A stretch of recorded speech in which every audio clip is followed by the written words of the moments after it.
started.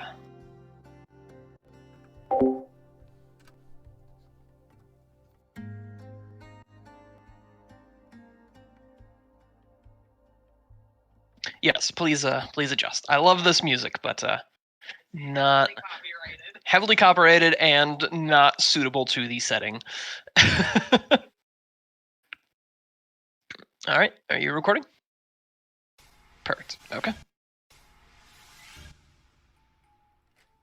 There we go. That's a little bit better, the mood. So, we return to the dreary lands that is Barovia, and we find ourselves back into the namesake of the valley, the small town or village within it, also named Barovia.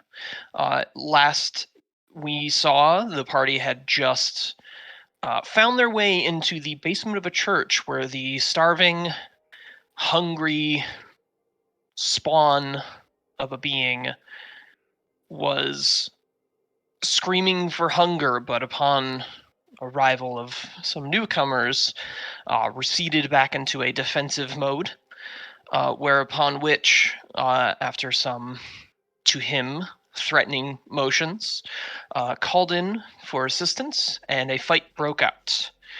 You all had a couple of close calls with some very heavy-hitting, damaging things that kind of got a little sketchy, but between a newcomer coming to the rescue and some fun little tricks that you guys had up your sleeves, you managed to pull through with not too much worry by the end of it. We got out of the church and began to head back into town, whereas you guys met up with the familiar face from the day before, Ismark, who, upon your guys' arrival, asked if you were ready to begin your travel, to which he began to lead you to the south. So we find ourselves slowly approaching this large structure on the southern part of Barovia. I think someone has a token out there I can use. I'll grab you too, since you're up there. So you guys are heading down to this area. Hang it on the map for you, just so you know for sure.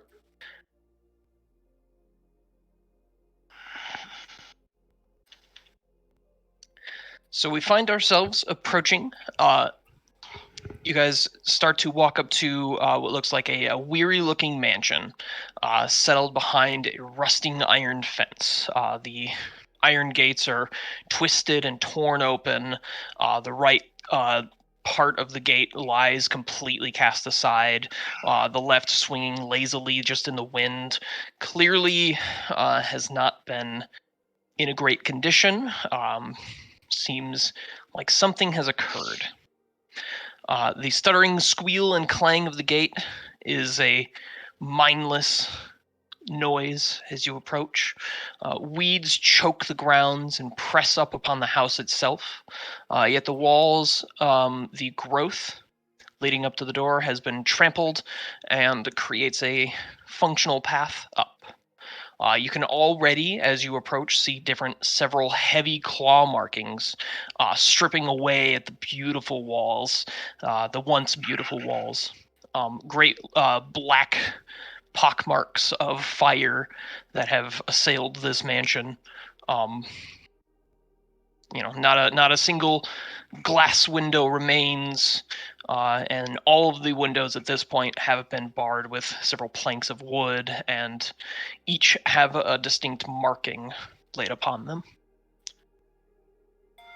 Well, that's the same better dice. So, and I think most of you have a high enough passive perception you can see all around in the weeds and leading up to the house itself, wolf paw prints, human footprints, several different creatures and beings that have attempted to make their way up and around and into this mansion that stands almost like a fortress. By the way, I want to point out at a point in which I sucked last session. Okay. I forgot that I don't actually have it on my character sheet, but I believe when Dee's first character died for story reasons, I took his hooded lantern.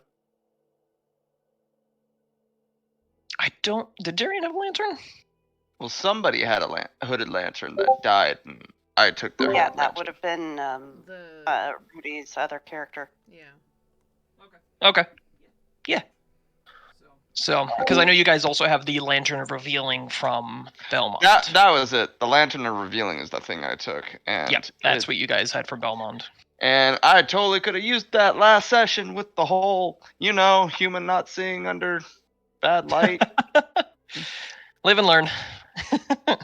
Yeah. It is. What it is. I need to add that to my character sheet. I think that's the reason why.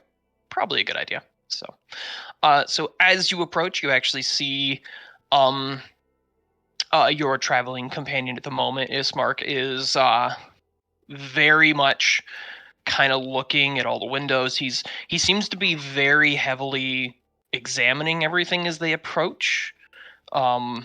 Just there's a level of worry and concern, but also like a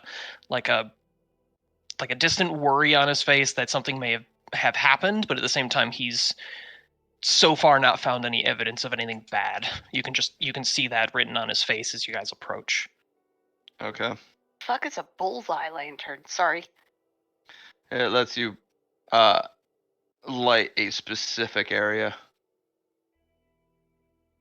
Okay.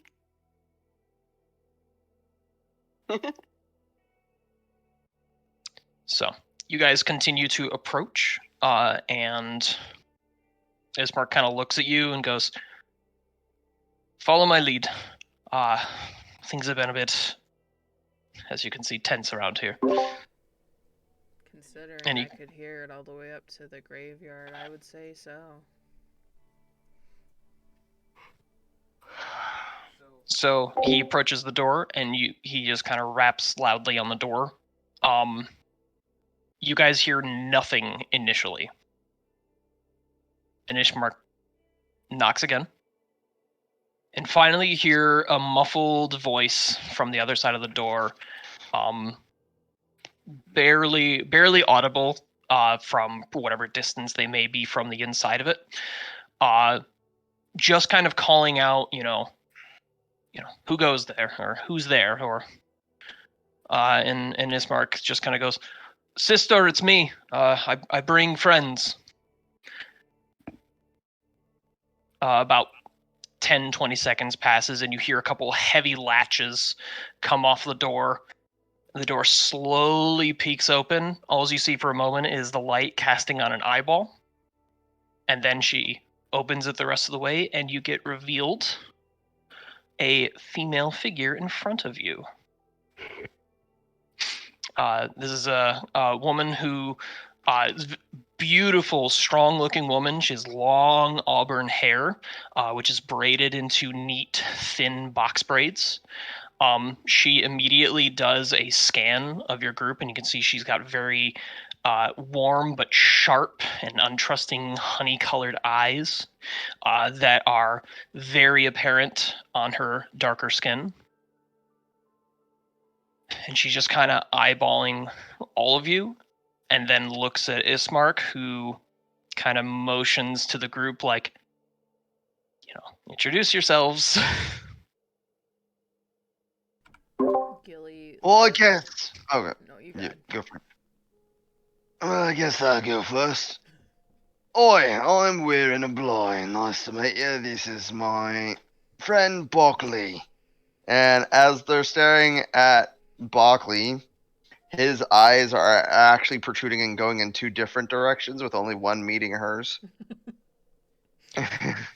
He makes direct eye contact with you, as if she's like trying to read you. She'll do this to each of you. She will make direct eye contact, and she will like take a good 10 seconds to just gauge you as a person. What she's trying to glean, you're not 100% sure, but she is staring and examining. And then her eyes flick over to Bockley, who you don't see a change in her face, but there's definitely a moment where she just kind of squints her eyes a little bit and then turns to the next person who starts talking. I will say this, as he's introducing himself and being checked out by this girl, he is actively picking his nose. Okay, noted.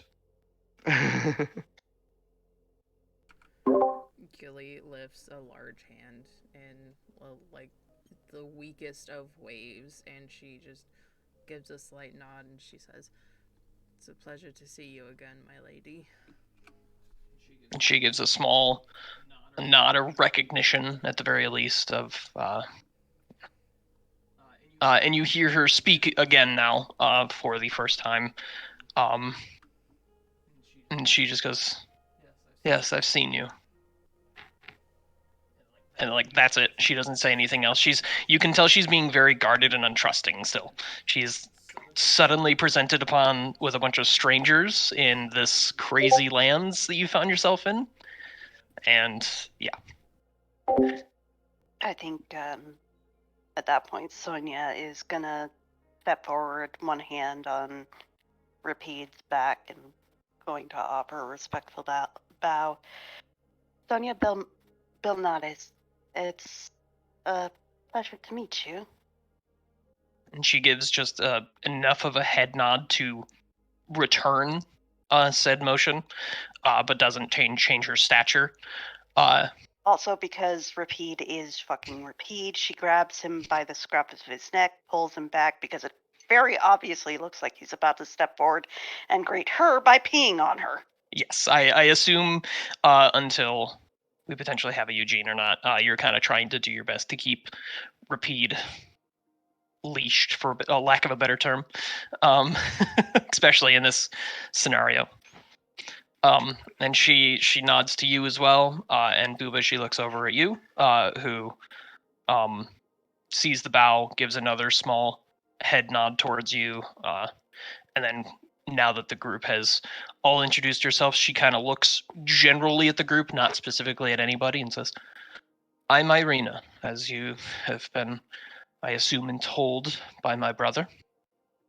No, I've actually not been told anything, but nice to meet you. She just gives another small nod, like, "Oh boy." To which she looks at Ismark and is like,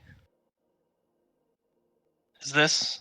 And he just gives a nod to answer her unspoken question.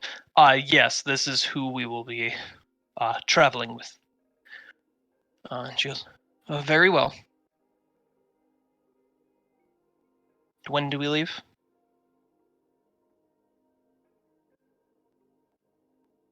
Viren just kind of shrugs. As soon as you're ready. My understanding is you, and she looks at her brother, wanted to leave today. Correct? And Ismark goes to talk, and Irina cuts him off and says, "We would. But there's been a slight hindrance. Brother, could you step inside? The rest of you are welcome, but give us a moment." And she pulls him in and leaves the door for you guys to enter. Entering. You guys enter, and you walk into what probably at one time would have been a grand, glorious place. But much like everything else you've seen has already shown wear and tear. The interior is very well furnished, yet you can see immense wear on all of it. There are noticeable oddities around the room. All the different boarded up windows, several holy symbols. Even at a quick glance, even if you don't recognize them, you can tell they're different holy symbols scattered across in every room. And you see Irina and Ismark walk up to what looks like a wooden coffin,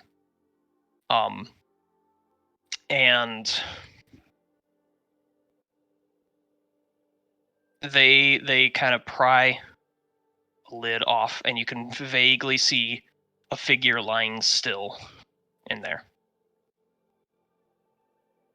So, and they just kind of stand there and just kind of look for a moment as the rest of you are approaching and entering into this mansion.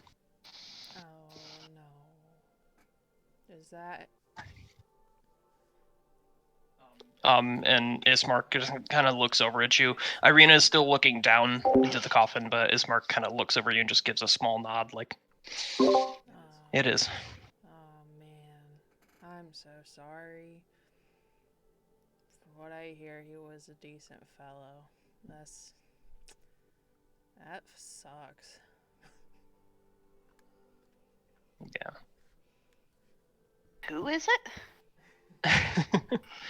And Irina finally breaks eye contact with the still figure to look at you, and this was my father.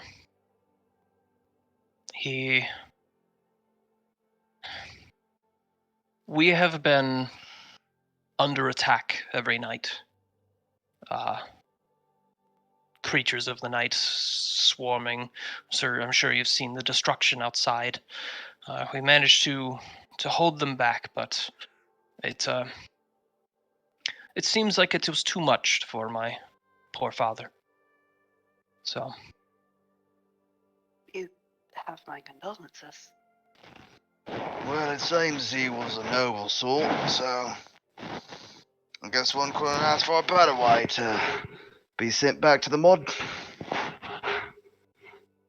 and she just kind of like, she's accepting the condolences, but you can see she's very like drawn back at her thought. Like she has already gone through this stage of grief by herself, and she's just that wave is just re-washing over her, and she's pushing through it because you're there.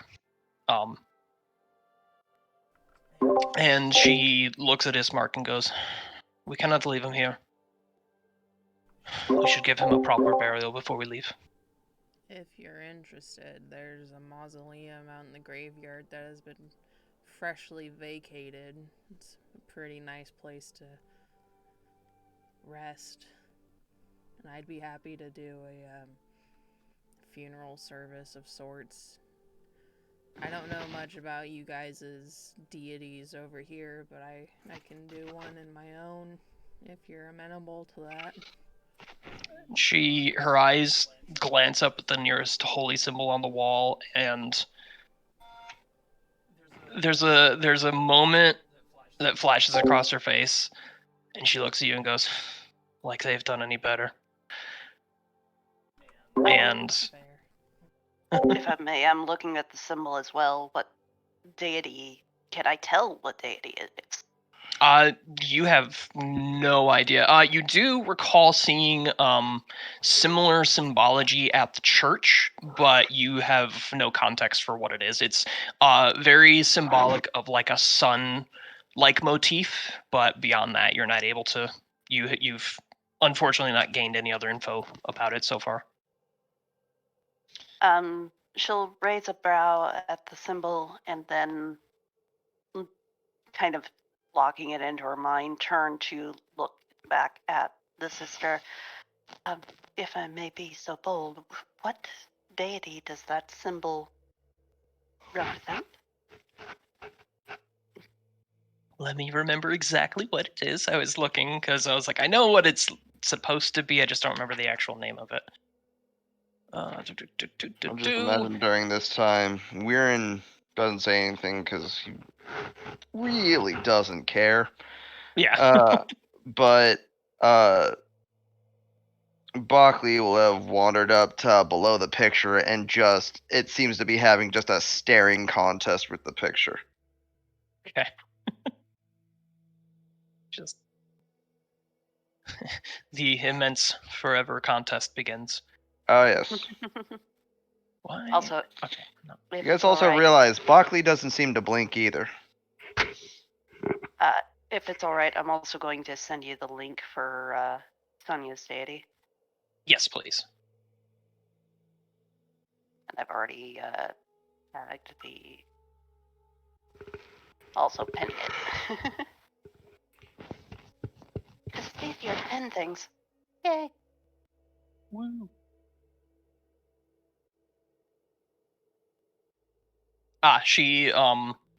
She glances again up the holy symbol and then glances over at you and then says,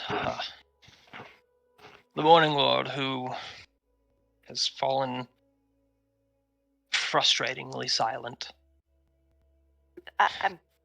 I'm sorry, the Morning Lord? Yes, is I- one of the two that seem to garner worship in these lands, but you'd be hard pressed for an answer anymore.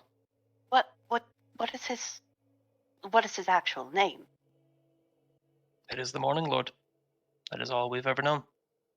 They've I'm got two taking- of them up here, and neither of them have a lot of lore to them, it feels like. Okay, the reason I'm asking for kind of clarification on the symbol, look at that link real quick and look at his alternate name.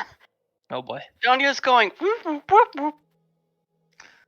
I'm just- Well, that's some irony. Well, it's It's hilarious. the same thing. So, what are they doing out there? And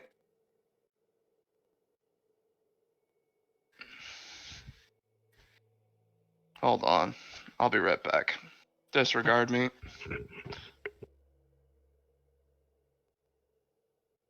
Okay. I mean, she doesn't have any context for this, so. But yeah, no, she just kind of. No, we've only known him as the Morning Lord. Okay, Adjacent I just- to the Mother Knight.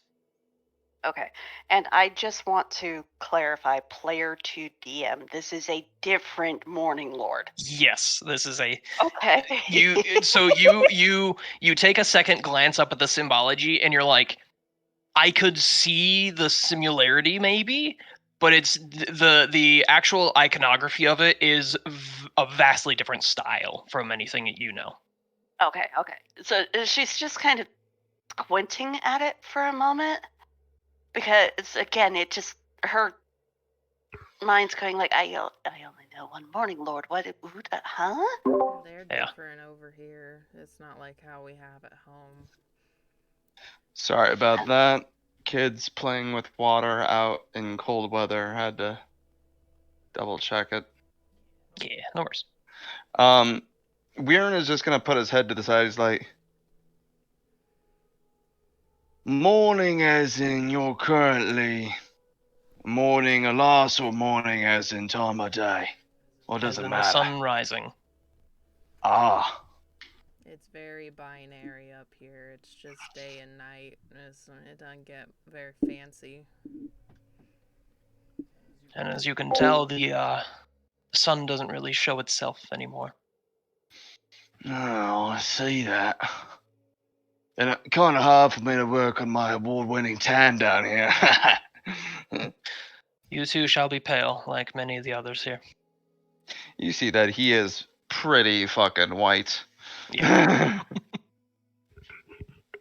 So, which is a great contradiction because she has actually fairly dark skin. So it's like you couldn't tell if she's tanned or not anyway. So.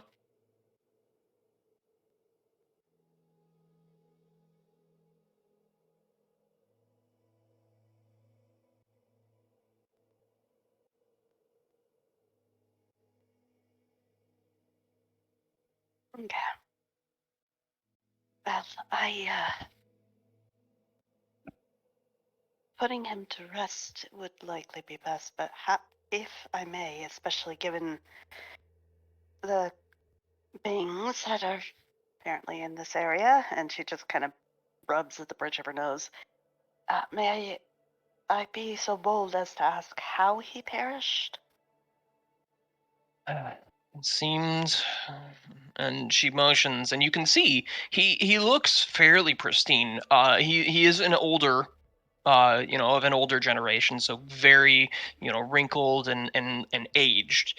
But he, from what you can tell, has no injuries. Maybe some small older scars, but no clear sign of any active sort of injury, nothing that would have been a killing blow of some kind. And the fact that the coffin is open probably says a lot, because if it was not a pretty sight, they probably wouldn't be opening it to be seen. So she just seemed as Todd could not take it any longer. It's unfortunate, but day, night after night of attacks. It's only so much a person can stand. Yeah, they sounded real bad. I never came to take a peek. I'm sorry. It's just, gotta look out for yourself sometimes, and it sounded like a lot of shit down here. And she just slowly nods and, I don't blame you for staying away. I may be so bold, might I be allowed to examine him briefly? I do have some training in investigative works as I was a city guard. She tilts her head at you with a curious look, and for what purpose? The other aspect of my training has to do with my family's history with a certain type of undead. And it's always best to be certain. What I've learned. She hears you say that, and she doesn't even have a second guess as to what you're talking about. And you see her grab the collar. She has this like higher collar that kind of blocks most of her neck area, and she just pulls part of the collar aside, and she goes, "Trust me, I would know." And you can see two different distinct sets of like pinprick size injuries on her neck. Oh wow, the rumors weren't lying this time. Damn.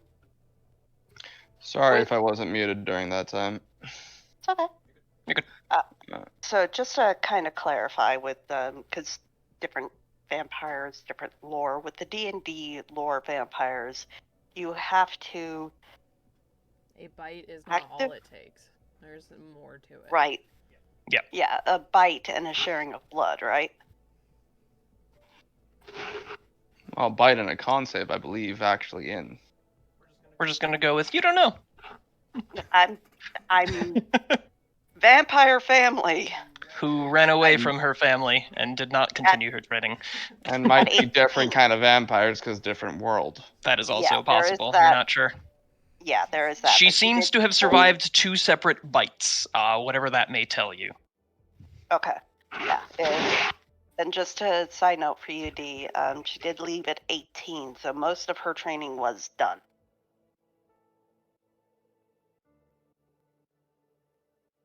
She was just like, nope, I'm tired of all of this stuff when she left.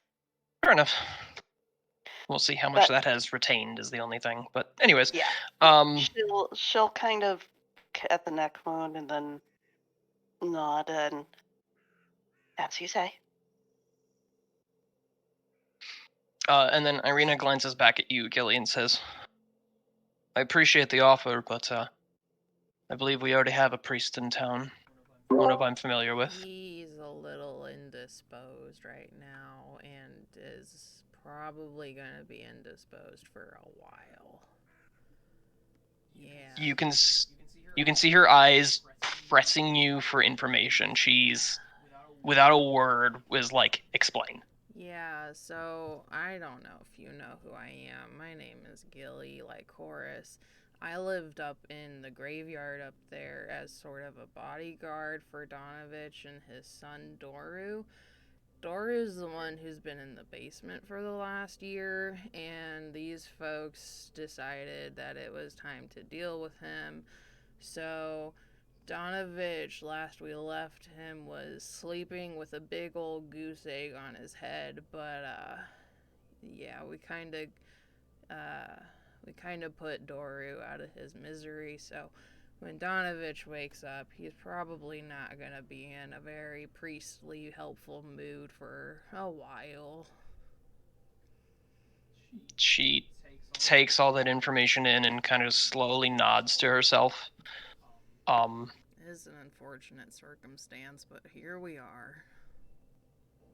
She cracks a small grin almost and says, well, suppose this was one of the better alternatives. That was a situation that could have gone far worse. Yeah, we were trying, it's just, I'm just deity gonna work. say, out of.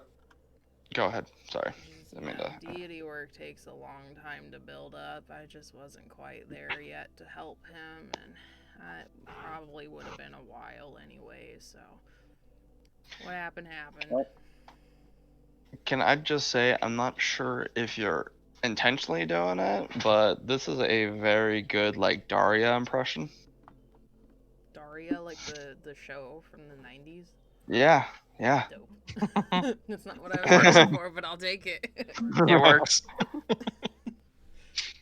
Like I said, not sure if it's what you're going for, but Daria or Raven from Teen Titans, they are both. I was going for a little bit of Caduceus, but that's hard. Yeah, I could feel it. Talisman's hard. I could feel it. Talisman's Taliesin, it's hard to imitate. Yeah. Okay. Anyway, so upon hearing that, she just gives another nod, then very well. Maybe your deity will have better luck anyway. Let's hope so. I mean, it really is her domain after all. Yeah, I'm down whenever you are. We can go right now, or I'm not gonna pressure you into saying goodbye until you're ready, but. And she glances back at the coffin, looks up at Ismark, and then no sense in lingering. The sooner we move, the better. Alright, and Gilly's gonna move to take one end of the coffin and wait for someone else to take the other. Yeah, Ismark will move immediately to assist. We'll heft him up and start heading up to the graveyard. Alrighty. So you begin this slow. There's almost some irony in the way that this has already begun to transpire, in the fact that you are almost giving an impromptu funeral procession as you slowly march through the town with this coffin. Irina, while not causing any extra weight, has been just kind of resting her hand as stability as you guys carry it.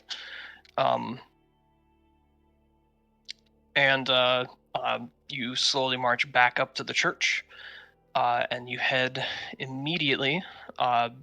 You're aware of a nice little side gate, although it's very rusted and old, that you can easily make your way into. I will guide them to my now vacant mausoleum, which still has quite a good number of poisonous plants and flowers over it, but largely reduced because most of them are in my bag by now. And I'll walk Ismark in and set the Burgermeister down on the slab that's in there. And then I'm going to walk out and pluck a bunch of flowers and go dig in a box to the side and pull out a couple candles. And I'm gonna come in, I'm gonna cast Prestidigitation and kind of like clean the body up a little bit, make it look less decayed, like a little bit more alive. I'm gonna sprinkle some flowers around it, and I'm gonna put a candle at his head, at each of his hands, and at his feet. And then I'll light them one by one. And I'll wait until the siblings are like ready. And then I will yawn at the worst possible time. That's how it always goes. I have, in one of my ears, I have an earring that has 2 jingle bells on it and then a raven feather. I'm gonna gently touch the raven feather and close my eyes for a second. And then I'm gonna touch the head of Kolyan. And then I'm gonna touch his heart. And I'm gonna, like, scoop energy. Nothing happens, but I'm, like, scooping up into my own heart. And I just start my little prayer, which is, it's with heavy hearts that we gather now. Heavy is the task at hand to send our dear fallen brother into the warm embrace of Our Lady of Night. We ask that she welcome this soul to her side and protect it in that way that only she is able. It's not ours to know what awaits within the shadow of our Queen of Ravens, but we may take comfort in knowing that all those in her care are well guarded. We thank her for her vigilance and for taking this departed soul to safer shores. They reside in her hands now. And I'm going to, like, lift my hands from my chest and, like, cast nothing up to the sky. Like, it's definitely a practice that I've done a couple times.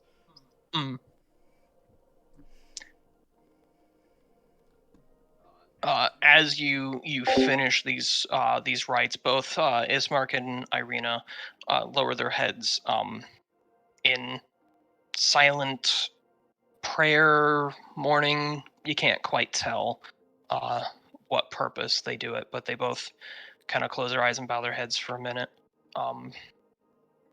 Despite all this, they've been very they want to take the proper time to respect what is happening, but at the same time they understand the necessity to move, to go. And so, like, they're doing their best to be reverent and follow with what you're saying, but there is a forced impatience in their demeanor. So, but you continue and you finish your rites. They will help you by slowly placing it within the mausoleum. And when you had moved in, there was like an entryway, large, like, stone door that had to be pushed out of the way. And once they have, they spend a good 5, 10, 15 minutes in there. You can hear them quietly kind of speak to the other through hushed tones and some small laughs, but by the time the both of them come back out, you can see that they've both at least been crying. And then Ishmark motions, and Irina will. You got shoes on? Irina will help to push the stone back into place to seal the mausoleum. I went there. So. I mean, know if she reaches into this realm very easily, but if anyone is gonna take care of your father, it would be the Raven Queen, so I hope he got there. She gives another small nod. There's a little bit more respect in it towards you, having had you perform this rite for them. And she just kind of gives a small nod and, yes, let us hope your deity has a far better chance than ours ever would. So, and then she takes a deep breath, deep steadying breath, and with that, she almost seems to shift her entire demeanor from this woman who has been stoic for most of the time, but very much a grieving figure in front of you all, to the point to be so vulnerable in these moments in front of you because of. Sorry about that, you guys. It's okay. Lack of choice, a lack of any other option, and her demeanor immediately shifts into, like, let's go. and she is going to glance at the group and say, "Do we need anything before we leave? Provisions?" I'd been intending to buy some things from the merchant, but thought it turned out how it turned out.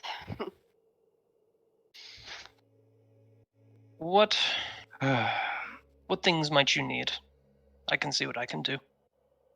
Well, standard things, torches, 2 mirrors, the handheld ones for checking around corners, lanterns for everybody, caltrops, ball bearings, couch for everyone, bedrolls, of course, crowbar, grappling hook, potions, or healer's kit.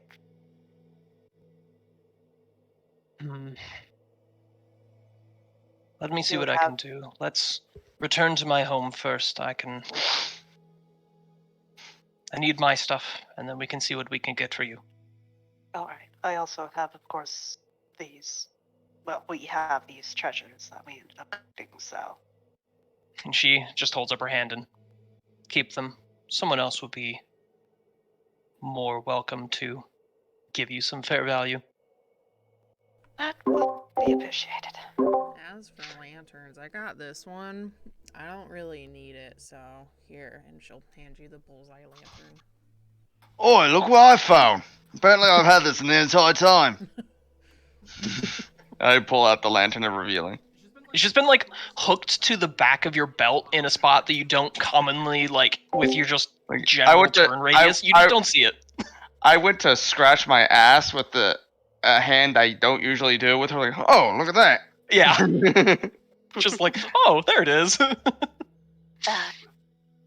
My gratitude, Kelly. I appreciate this. She'll examine the lantern, nodding, and then put it on her belt.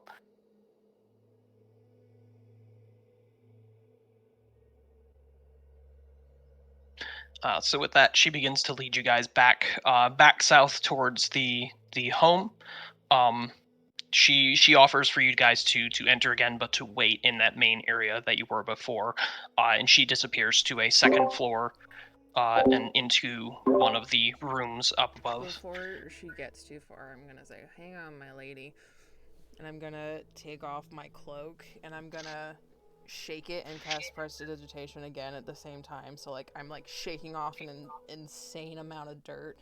And it's this actually, like, really beautiful deep blue cloak. And I hand it to her, and I'm like, since we're protecting you, it might help if you take a minute and put this on. It'll make you a little bit harder to hit.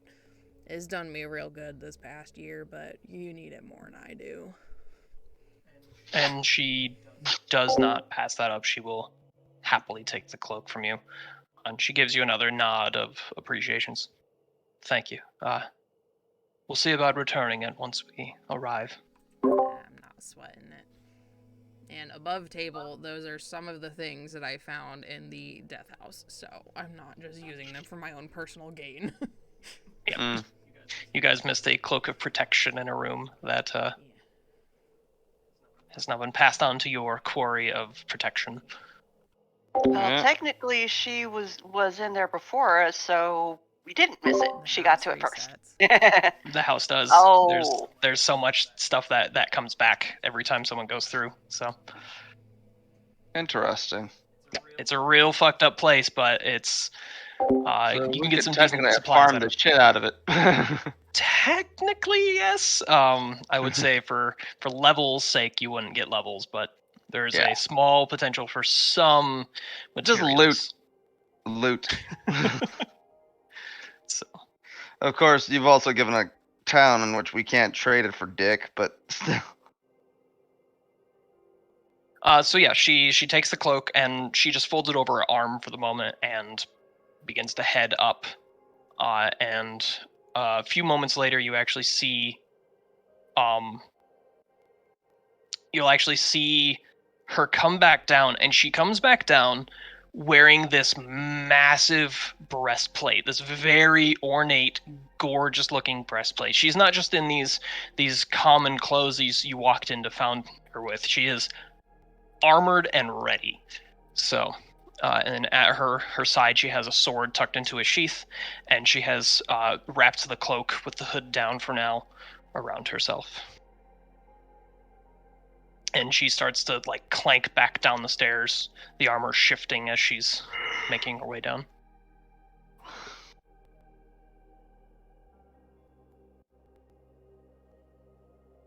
By the way, during the entire funeral and all that stuff, Weirna has just been outside whistling tunelessly. Okay. As he just looks up to the sky, waiting. So she claps her hands together, the gauntlets cracking slightly, and goes, "Well, shall we see about some supplies for you?" Nice. And she begins to march off, small pack over her shoulder. Ismark has gathered a couple of things, some semblance of stuff that he didn't just carry on his person, but not too much different from what he already had. And with that, you guys head towards the center of town again. And she actually is heading towards the shop owner that you had unfortunate dealings with before. And she knocks on the door. No answer. Bangs on it harder. Gives a sigh. And then just kicks the door down. Just kicks it open. And just storms in. Gilly mutters under her breath, "What a woman."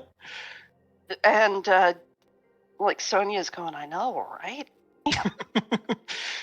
Once she's inside, you start hearing some rustling from like a back room or something, as the guy has started to realize that someone has entered, and Irita just kind of looks back out the door for a second and goes, "Leave this to me," and closes the door behind her. Over the next about 5 minutes or so, you guys begin to hear various loud bangs, like slamming of fists into things, some shouting, mainly shouting of a feminine voice. There's not much vocal that you can hear from the more masculine voice inside. And a short time later, she actually cracks the door back open and returns with some goodies in her hands. And she kind of... Just as a side note, Sonia is just full on fanning herself right now, just like, woo! So, and she holds out, she's got like 3 separate bags, and she just kind of holds them out. Here, you'll find a few things. Here's what I could talk him into letting us use. Thanks. So, within you'll find rations. You'll find about 8 days worth of rations. You will find 50 foot of rope. You'll find a single healer's kit. Hold on. I'm trying to. Yep, nope, you're good. Okay, so 8 days of rations total? Yep. Or for everybody? Enough for your group. Okay. So 8 days of rations for everybody. 50 foot rope. Yep, 50 foot of rope. A single healer's kit. 1 healer's kit. A handful of bedroll / blanket stuff. Enough that you could all pretty comfortably get by at night. Okay. And then one of the bags just has a collection of torches, and you can see the rudimentary beginnings of what you, as the artificer, would notice is a set of tinker tools. They're not great. You'll definitely want to replace them, but they're good for now. Yeah. I've got my thieves tools at the moment, so that'll help, but I can probably fiddle with those. Yeah. And what about any some combination? Good. caltrops or ball bearings? Since I know, if I recall correctly, Weirin was looking into that, yeah. Yeah. Gotcha. I thought you bought them. I didn't. He wanted 100 gold. I tried to Oh, that's right. It was Stitcher. convince him 10. Yeah. Stitch is the only one who bought anything. He bought the pythons. So, I she think I might have bought the pouch. I'm not sure, but you got bags now. So, yeah. she stops for a second, lets go of the bags, and goes, "Let me see," and then like kicks her way back in. And we'll return with at least ball bearings. She'll return with a bag of ball bearings. I'd say about 200 or so. Okay. That gets passed immediately over to Weirin, and she's like, Thanks. My gratitude, madam. You just gotta learn how to sweet talk. In these lands, anyways. It's easy to see why the town generally likes you. Likes is mostly accurate term. Generally. So, and she you just this entire time Ismark has been standing with you guys, just like rubbing his temple, just like Basically there's that not again, sister. Yeah. There is not surprise on his face. There is just like, yep, she's doing it again, like this. Yep. Weirin just looks back and forth, kind of confused, like, what? She fuck him? Oh, Weirin. No. Ismark will kind of give a small chuckle.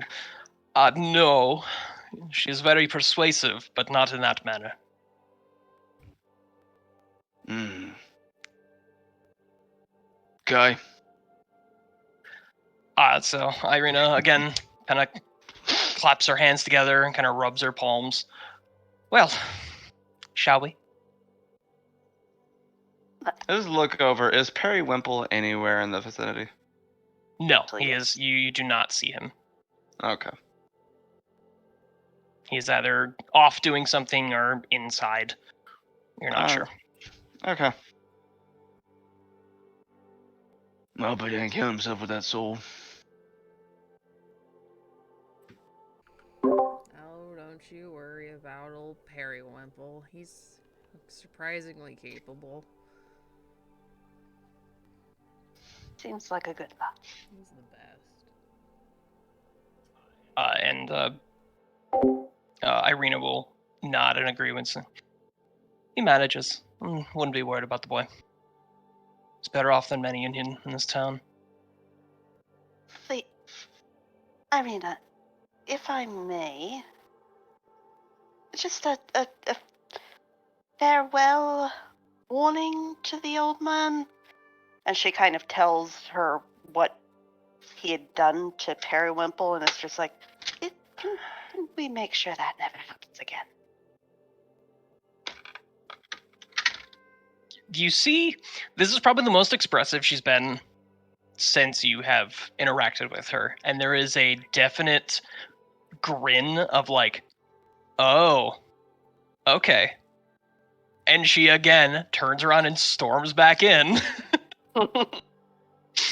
You guys hear another clattering and some bangs, and she kind of comes back out, like dusting her hands off, like, I think he got the message. Wonderful. So, shall we get out of this, I would say hellhole, but all of Barovia is a hellhole, so. Indeed. And at this point, I think, just for shits and giggles, I'm fairly certain Eugene would do this. He would have probably had Rapide follow her inside, sneak around a bit, wait until she was done, and then piss on the old man as one last warning before coming out and rejoining the group. Okay.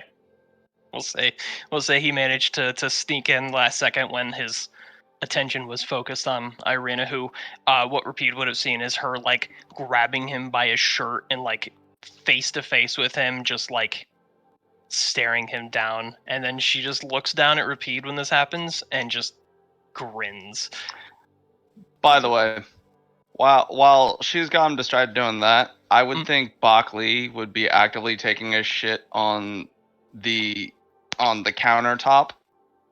And as we've established before, Bockley's shit is acidic.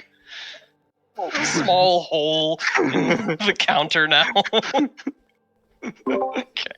And it We are just stinks. making sure this guy gets the. Oh yeah, he's I mean, Bockley won't even be afraid. Like, he'll make full eye contact as he's doing it, too. Like, you could try and kill this guy. Or curse him. See how that works out for you. yeah.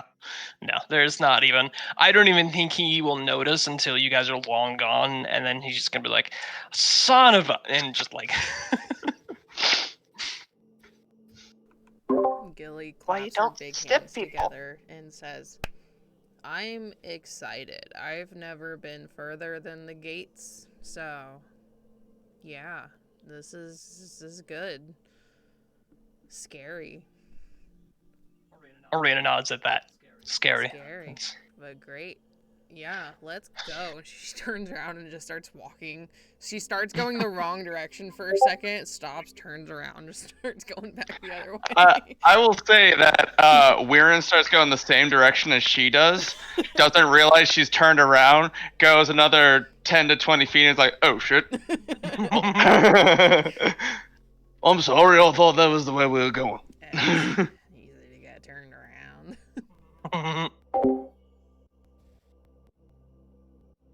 Alrighty, so are we ready to head on out? And to travel. Woo. Do we have them taking a carriage and we're like on foot patrolling or something like that? You are all on foot. Alright. Gilly will insist on carrying all of Irina's bags. Weirin will not insist at all on carrying any bags. I think that given that Rapide and Sonia are used to, guard duty, guard work, all of that happy shit, Mhm. that she and he are taking up basically protection detail mode on either side of the siblings. So Gotcha. Holy shit, I just saw the yard for Irina. Fuck. Yeah, she's I know. a beast. Weirin And a is romancer. unashamedly staring. I think all of us are, except for Rapide and Booba. Yeah. Both Rapide and Booba are probably like, what the fuck? Oh, Bockley also doesn't care.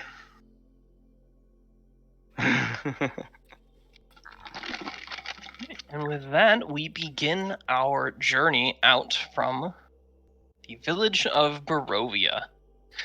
Let me double check because I don't remember how long it takes to travel these places. Usually the book will give you a travel pace. I know the Call from the Deep module gave me my travel pace. It doesn't? I had to Reddit it because I thought it was going to be like a week-long journey, and then I was like, hang on a minute. And Reddit was like, no, dumbass, it's 8 hours. Man, Reddit was rude. Reddit's always rude. It's always rude. Oh shoot, yeah, I might have to look this up because it does not give... it gives a detail of how long it takes to get from the entrance where you guys arrived in Barovia to the village. Tells nothing else. 13 miles? Jesus. That sounds wrong. That sounds excessive. Your face sounds excessive. Oh. I've been trying to find this for a bit, and I don't see where it says how long it takes. Well, you get to make it up then. Yeah. Oh, you send. Aha, thank you. Plus, if I'm reading Van Richten's guide right, really, as a domain of dread, it can tend to change its geography if it wishes.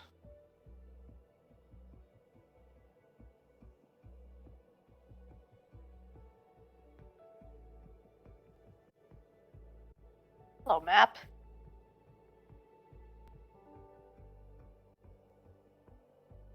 Weird. Okay. Let me see what it says here.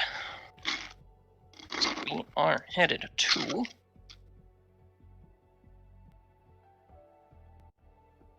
It was you. What did you do?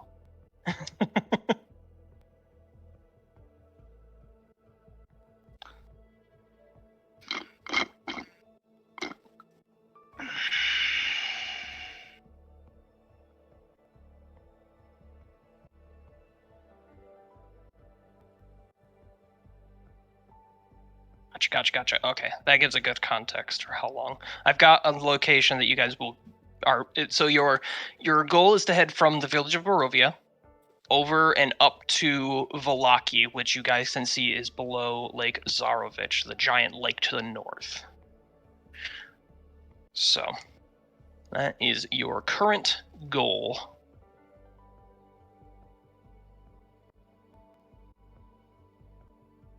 All right, and you think there would be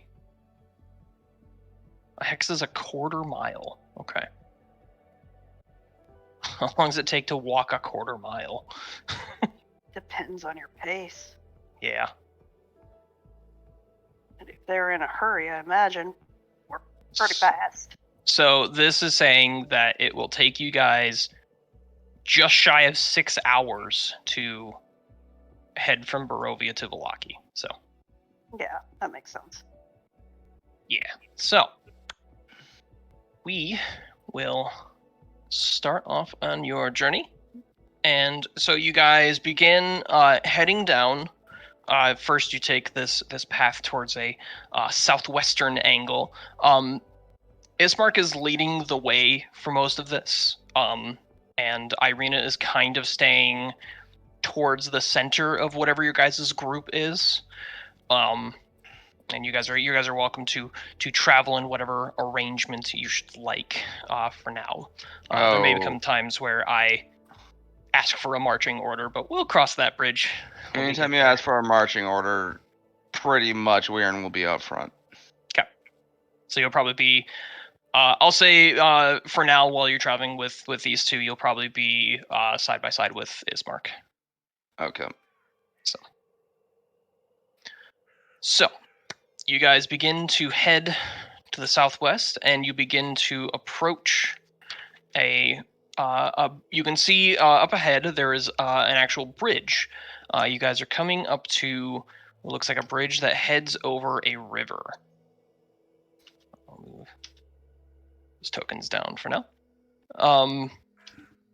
You can see that this river, for everything that has been very destroyed, decrepit, old, ancient, broken, this river actually is a very clear, it's a gorgeous blue, as if though the sky was shining in through the river, as if the reflection of the sky was what you were seeing here, despite looking up and it being overcast.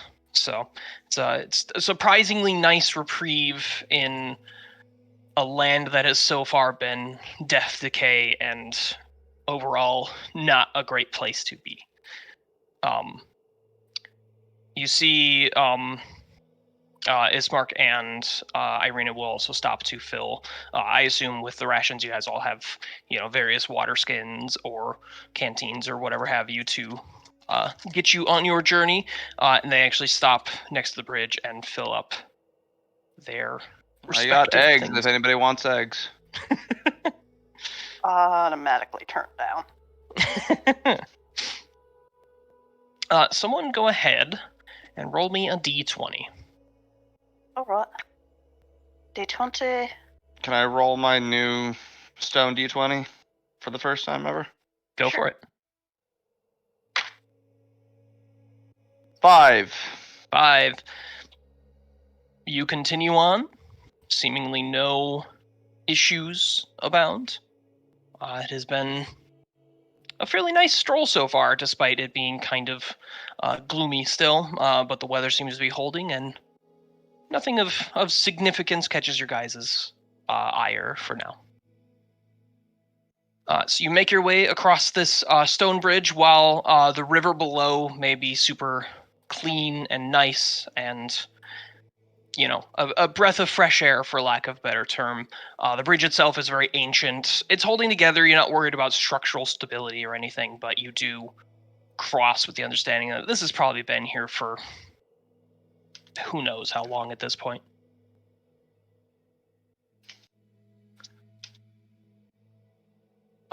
So Ismark continues to lead you down. As you are heading through the forest, you hear the occasional woodland creature or wildlife. It's very sparse, but occasionally you hear a bird cawing in the distance, or you hear, you know, something trampling through the forest. You're not sure if maybe it's somehow a deer, maybe it's a wolf. It's hard to say.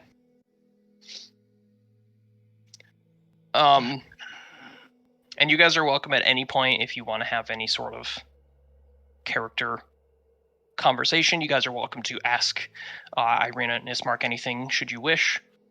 You are welcome to. We're as we just gonna continue. say, So your sister's single? I think you get a pretty hearty laugh out of Ismark, who goes, "Yes, and for good reason."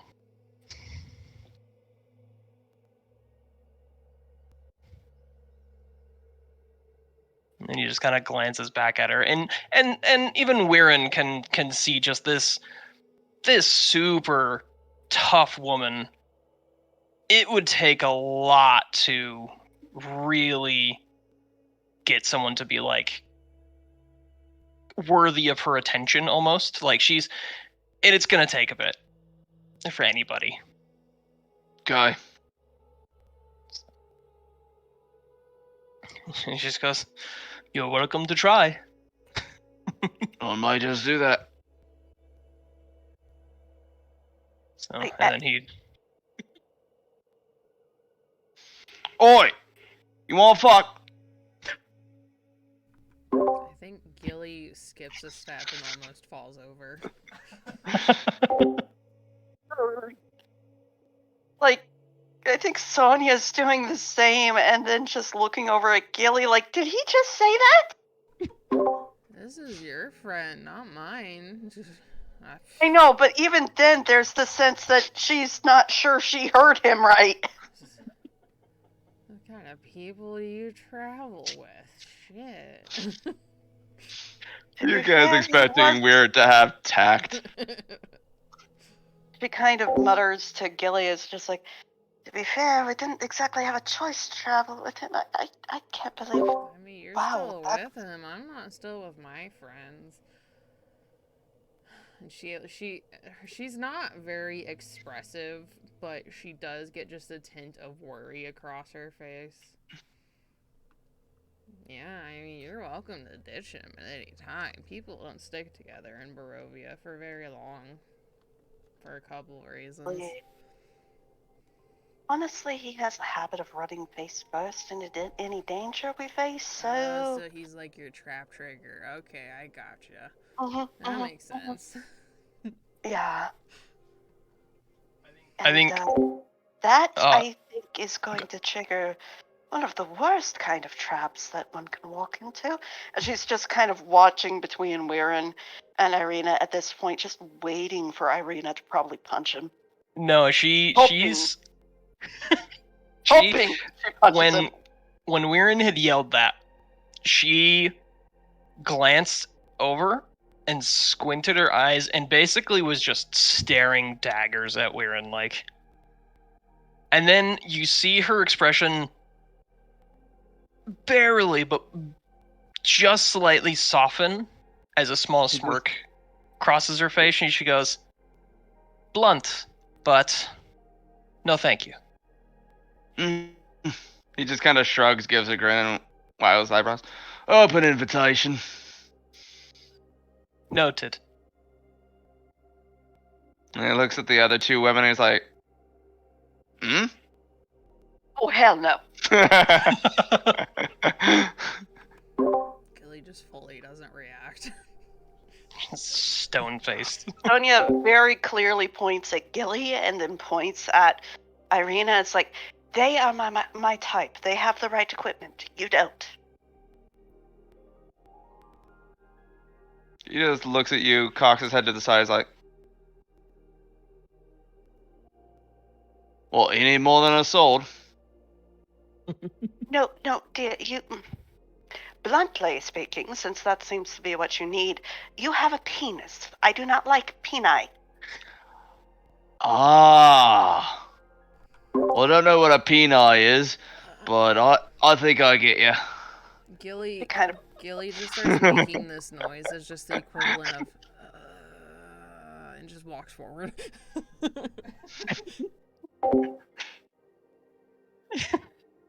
And the group pushes throws on a peanut.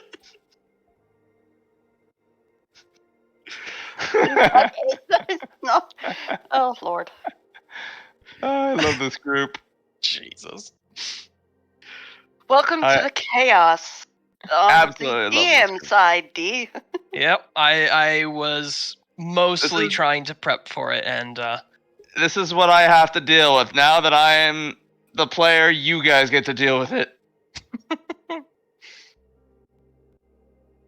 all right. Anyways, so on that comment, the group kind of falls quiet, and for a bit as you continue travel. Eventually, the quiet banter picks back up. But someone else, go ahead and roll me another d20. Ooh, me, pick me. Go ahead. 14. 14. Also, I have taken out my notebook and have been drawing Irina gathering water at the lake for a while. Okay.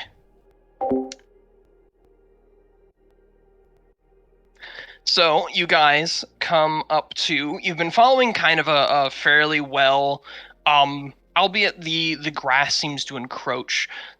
There is definitely a consistent path that any carts or foot traffic that seems to somehow make its way through these lands has seemingly taken, and that's the path you guys have been following. You begin to approach what looks like a hillside that seems to have the path split in two different ways.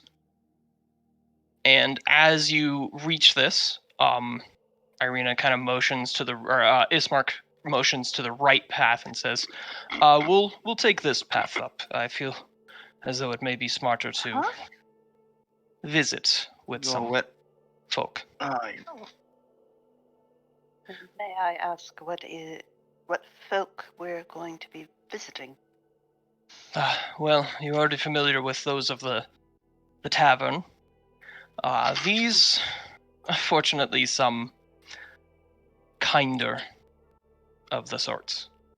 Oh boy. And she's going to very firmly look at Repeat. Do not piss on anyone. And he's going to probably give her a what look. Just kind of Because stares it's like, him. what? It's Eugene. We all know him at this point. Oh, yeah.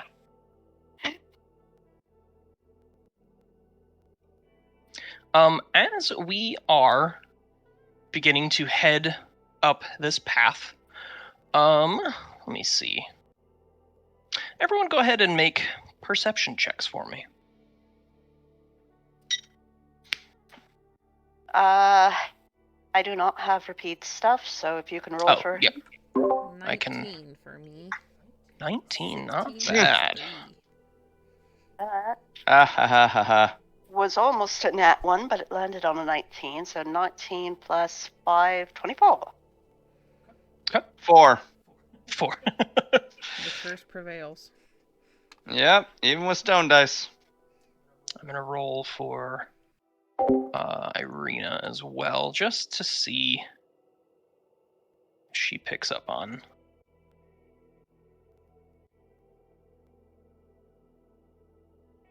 Yes. So, Sonia, you, at the same time as Irina, catch something out of the corner of your eye, something up in the hill. It moves for the briefest moment. And you think for a second, did I see something? But the fact that Irina is also looking over at it means you probably did. Yeah. Like, I think Sonia's gonna kind of stiffen and look at Irina as well, just like, hell what that was. She slowly draws her sword like, whatever it is, I can guarantee it's not friendly out here. Be ready. I'm going to put my hand on her shoulder and cast Shield of Faith on her. Okay. Weirn immediately takes out his sword and casts or lets the cold in. Okay. Go ahead and roll your d20 to see if anything else happens. 2. 2. Ah, unfortunately, no, not this time. I think both Repeat and Sonia are on edge, sword and shields ready. Well, shield and quarterstaff ready. Yeah, we are prepped. Yeah. One moment. I was looking for... Shit, I should have an extra cantrip. Well, there you go. I think we literally went over this before. We were like, you should have had extra. By the way, I want to point out, Yep. my character does know light. Say that again. My brain caught the sentence and then it just gone. My character knows the cantrip light. Gotcha. Okay. It is still what would be considered daytime, despite the... All right. I just wanted to Light point never- out, I had several sources of light on me last time. Yes. I'm just noticing that looking at my spells. I'm like, oh! Fuck. Right.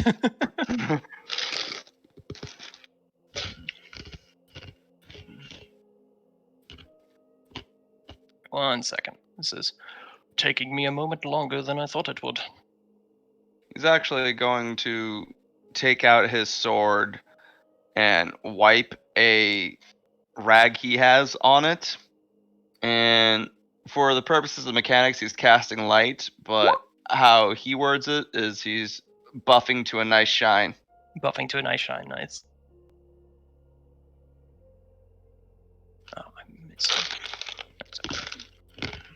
I am missing a thing, and I'm trying to find it, and my brain isn't finding it fast enough.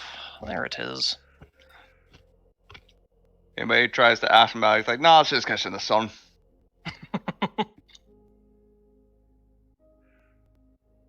Booba, where would you be hanging out? Would you have been towards the back of the group? Or do you think you would have been... I know he's listening and sometimes types. I just want to see if he had a... Oh, there you are. Would be... I have a moment just to talk real quick. He'll be in the back of the group.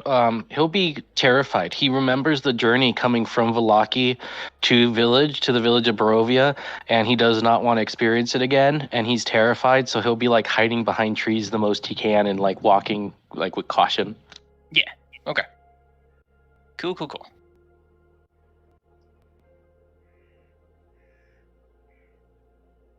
to make sure I have everybody.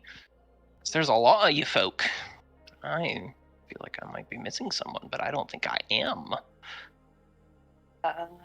You got Repeat down? Yep. Who I will be giving you access to his sheet and all that in just a moment. Where are we on the map? If we're Hold. Anywhere. Okay. So, turns out which is strange. You would think for a campaign with a lot of random encounters and various other things. Oh, they that never can give you a happen. map for random encounters. You always Yeah. have to come up with a map yourself. Yep. So, considering I thought there was one and there is not, I am using an impromptu thing, which is very nondescript.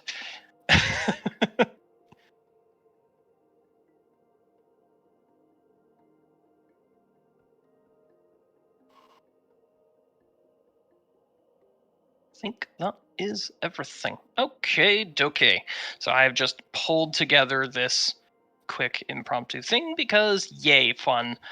So what happens is you spot this motion off to the left side, up on the hill, and then you suddenly start to hear rustling behind you as well, as suddenly these four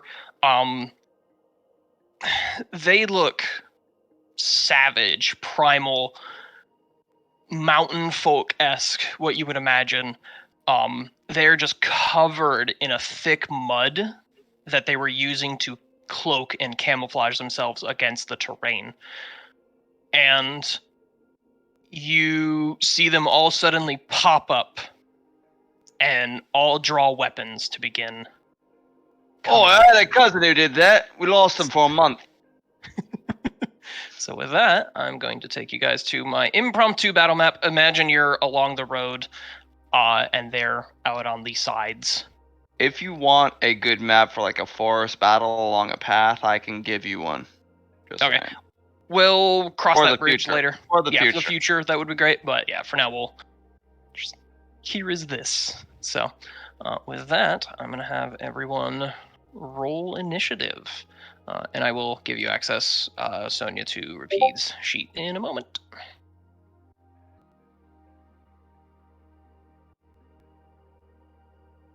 Weird.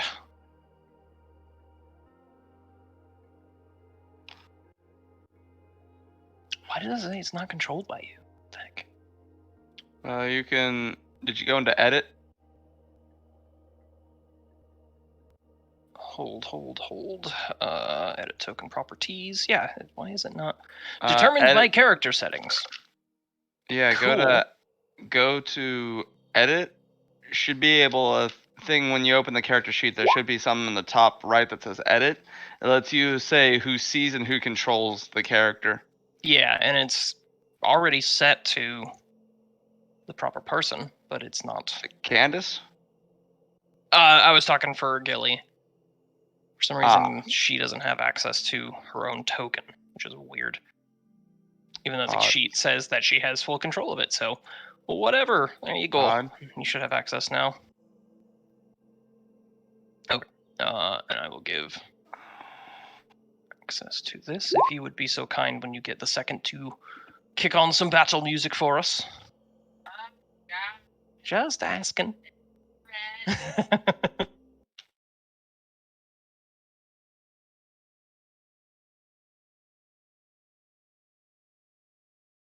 Yeah.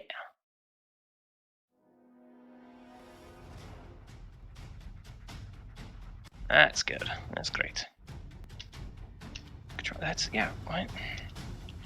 I don't understand. This is all strange.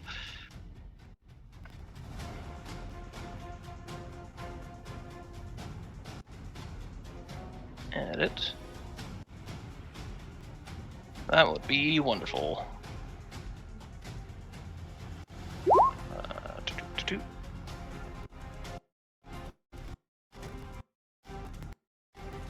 There you go. Sonia should have access to Rapid's stuff now.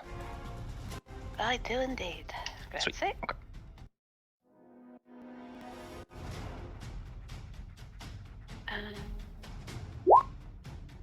Click on token, click on repeat, and roll. We're gonna take the 6 initiative and be ready fair. for that first attack. There you go. An attack is 1. Open Ishmark's thing. I keep calling it Ishmark, it's Ismark, but I don't care. I will keep mispronouncing it all I want. You are the DM. It is your prerogative. 6 initiative, okay.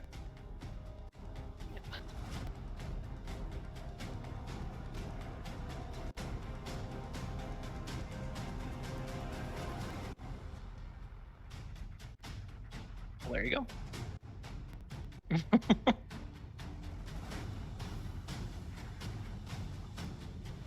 Why isn't it opens up for the other stuff, but not for this apparently? That's okay.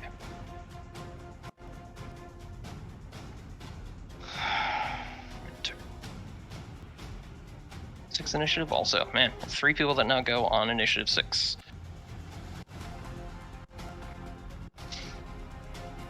Alright, with that, finally kick off this battle because I am very unprepared. So the Berserkers actually got the drop on you, as was their intent. So they are all going to rush up. I'm just double checking. Oh, yeah, easily. This one's going to run up. I just want to clarify, we did not get a long rest, did we? Nope. What the fuck? I will say between the, yeah, at the very least you guys got a short rest in there somewhere. Yeah. I remember saying we got a short rest, so I got most of my stuff back.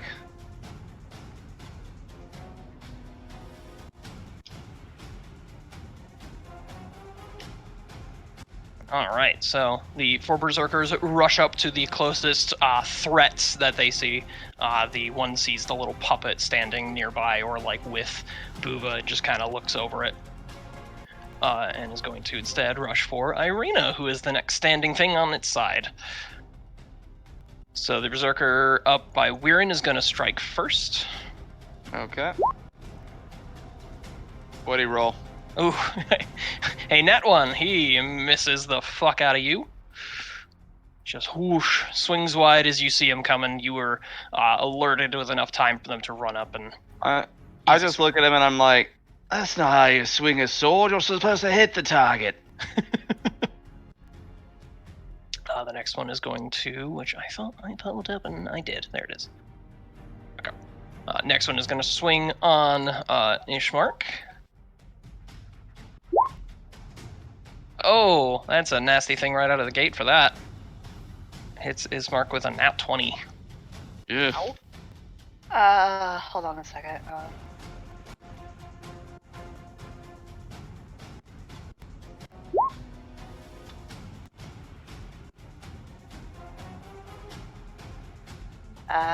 Depending on the Repeat's going to intercept that. Okay, go ahead and roll. What is it, a 1d10 or something? Looks like it's a 1d10 plus your proficiency modifier, which for him is a 2. So where's my d10? D10. God damn it. That is going to be a reduction of 8 points. Perfect. Okay, so the Berserker runs up, and Ismark was looking off to the left as the ones up the hill had been noticed, and turns just in time to see the other one coming down with the axe at him, and Rapide's tail swipes up and just completely deflects it out of the way. And there's a quick, like, Ismark kind of like panic nods, like a thanks to Rapide. It's like, oh.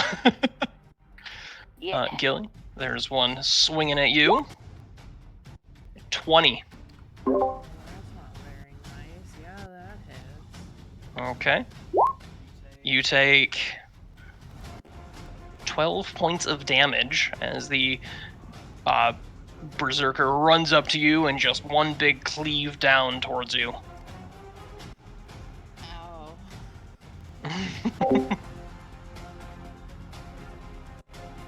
And the last one is going to swing on Irina, who was very aware of what was happening and just completely negates it. Steps out of the way, no problem. With that, Berserkers are done. Weirin, is your turn. Gilly, you are on deck. Alright. Weirin is going to see this guy directly in front of him. And say, So okay, if you're gonna face somebody, you gotta try and hit them overhand. Go for the clavicle if you can. and I'm going to do a attempt to hit him in the right spot. Bit of a booming blade going on here. Yep. Okay, go for it. 15. Yep, that hits. Go ahead and roll damage.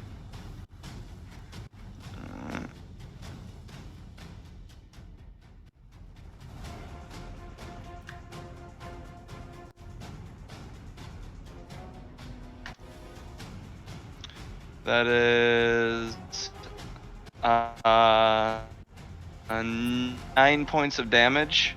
Nice. And because I forgot to do it beforehand, I'm going to go ahead and cast Hex on him as a bonus action. Oh, yep, good. And don't forget to roll 2 20s to see if either of those trigger. Okay. That's a natural 1. Ah, Glad to get that out of the way on a roll that doesn't count. there you go. And a 6. Okay, so fortunately no extra spark this time around, but your stuff is effective nonetheless. You do bring your weapon down, and now there is the slight energy that is pulsating around. Yeah. And the Berserker just looks angry. I don't think he fully comprehends what it is, but the fact that you got a swing on him when he was full charging for you has upset him, so. I can Alright. understand that. Oh yeah.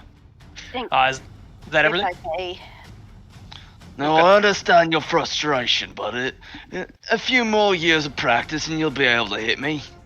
I think Sonya at this point is going to shout out at Weirin, "Stop giving the enemies advice on how to fight." I mean, you can tell their heart's in the right place, but they're just not managing it. It's really quite sad. They are trying to kill us, Weirin. Do not How are help they them. ever going to advance in life if we don't give them a leg up? No, I'm gonna. A couple of them I'm look gonna at each say this. other and they're just like, "What?" And they just like go in for more. Gilly, it is your turn. Okay. Is this the bitch that just whacked me for Yes. half my health? Yes, Okay. very much so. I'm gonna scooch over here to give Irina room to do whatever she wants. Okay. And I'm gonna give my axe a good twist in my hands, and I'm gonna fucking swing down at it, trying to hit it with the piercing side. Go for it. Come on, something good. I missed my thing, but let's see. +3. That's only a 14. That still hits. Go ahead and roll damage. Fuck yeah. And then I'm going to, as it comes down and I see that it's gonna connect, a little pulse of energy comes out of me, and this is gonna do a little bit of extra damage. Let's go for it. So that is a D10 plus. Okay, so that's just static stuff. So that is 9 plus 5. How are you guys plus doing? 4. So 9 No. plus 9 is 18 Absolutely points not. of damage to him. Ooh, nice. He takes that, and you swing it down, and it sinks into his I'm not side. punching you, Or you're is just that not where you're making a aiming? fire. Where you're aiming? So Okay. you swing, and the teeth, the metal teeth, sink into the side of this guy, and he lets out a very pained grunt. Actually, Cover that back up so the dog doesn't get to the Do we wood. do flanking? Yes, you would have advantage. Go ahead and roll again in case you crit. Just in case. I don't. Take that wood out. It's not meant to be Just in burned. case. So, Yeah. no. So you still connect, and you take a good hit on him. There's as you free the teeth out of his side, you can see some blood ooze out of his side. That hurt. He felt that. So. And that's how you do a good hit, child. And with that, it is going to be, unless you have anything else you can do. Okay. And with that, it is Irina's turn, who is just staring down this madman that just ran at her, and just takes a deep breath and swings. And she's going to swing down on him with 2 hands. 17 definitely hits. 9 slashing damage, so she just angrily retorts at this guy for even trying to hit her. And then she's just gonna bring up her free hand and wave him on to come at him. Or to come at her. So with that, Ismark is also going to take his turn. He's going to the initial moment of panic of Rapide saving him is enough for him to push past, and he's actually going to take a swing with his longsword as well. And he is going to hit for 11 points of damage. So both of them, the the sibling combo doing their best to retort to this ambush. So, with that, Booba, it is your turn.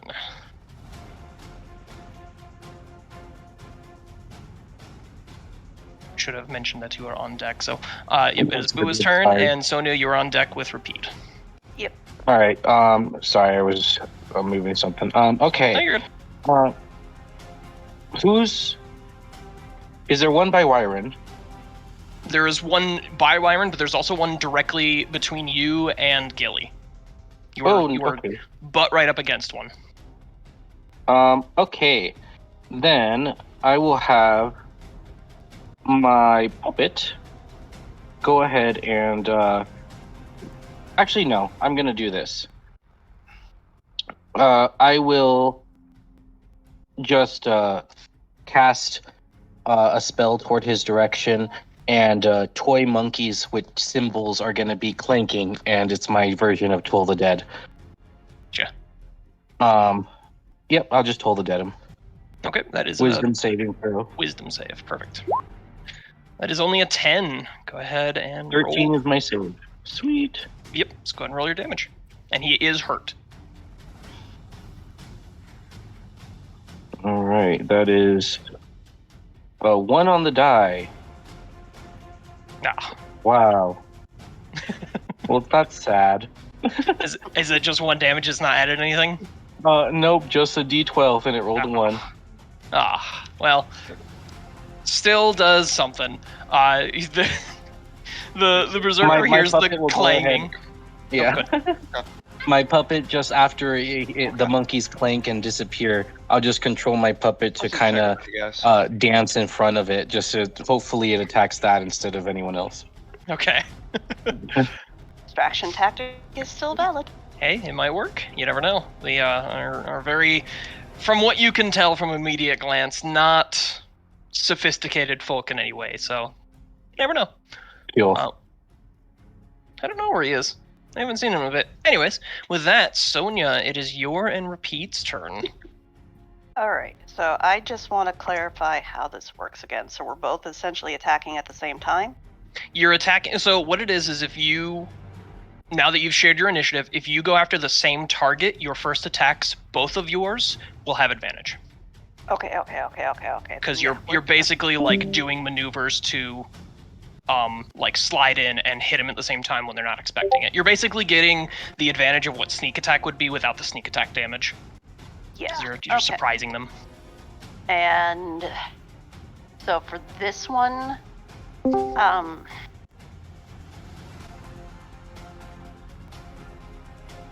Sonia is going to take the potential attack on her ass. I think he's too focused on Weirin because Weirin has been frustrating / baffling him too much. Yeah. It's like this whole thing of like, I'm attacking you and you're trying to advise me. He's too taken back by that. He's doing the equivalent of a bardic vicious mockery without doing the damage. Yeah. Like, what the fuck?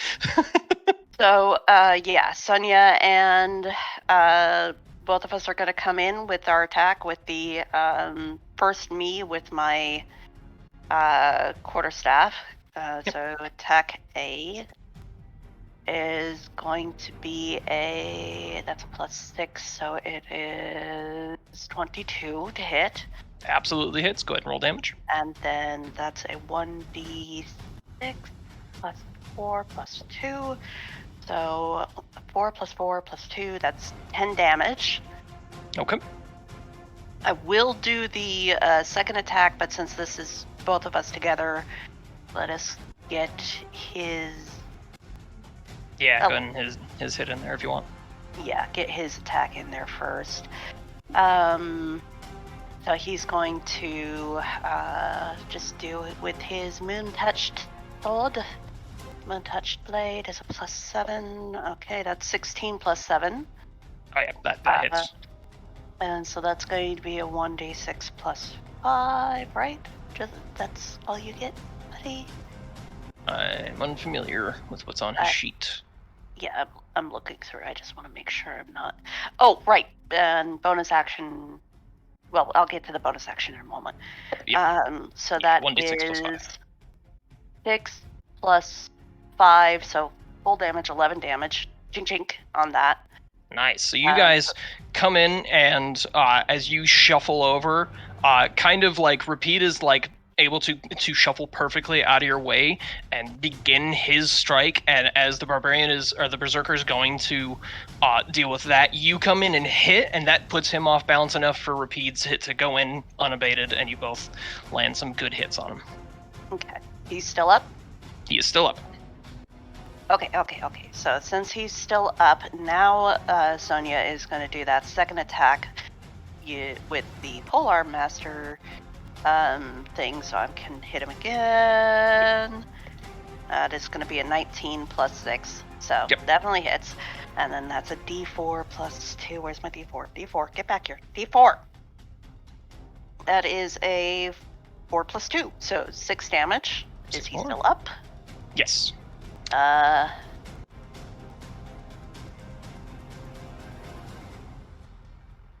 Hold on. Still looking.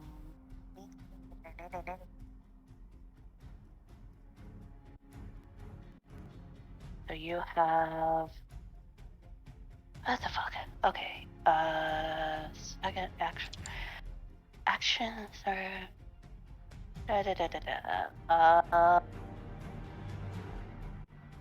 So he's gonna manifest the echo.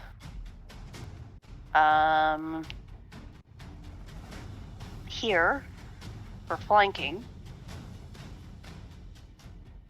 And while this dude is focusing on the real echo or real Repeat and Sonia, the echo, he's gonna action surge to attack with the echo.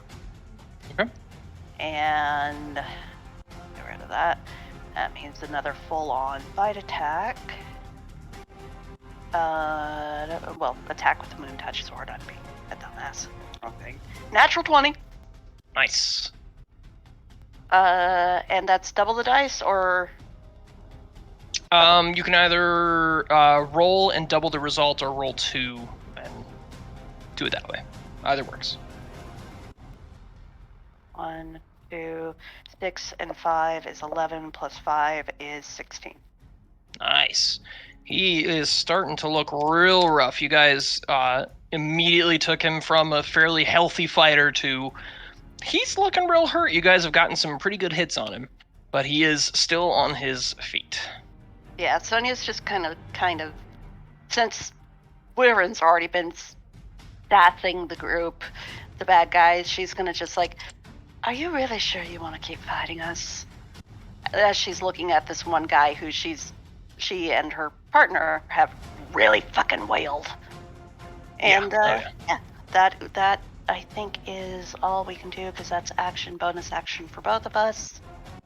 And his action surge, so yes. His action surge, yes. Okay, so that is everything, and we have our reactions back, so yes, good.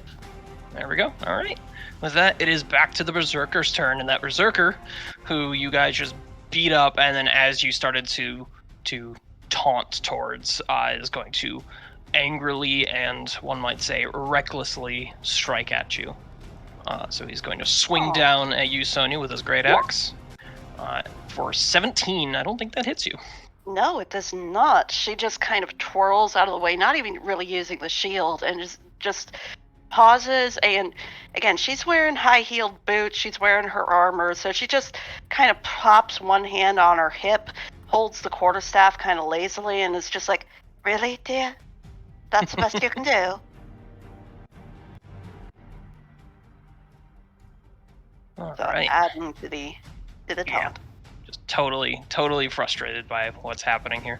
And the Berserker behind you, actually seeing how you've moved into a decent spot, is going to turn its attention from Irina and also strike at you from behind.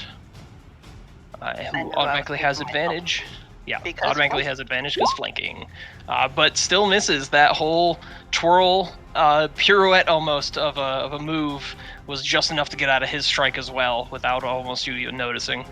Yeah, and given that I hear the wish After I've said that to the one dude, I'm looking over to the other one and just like, "Mwah," and just blow him a kiss and a wink, and just a sassy, toothy grin.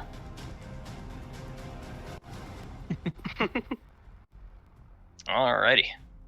And with that, the berserker that is next to Weirin is going to kind of get past his frustration and take another swing.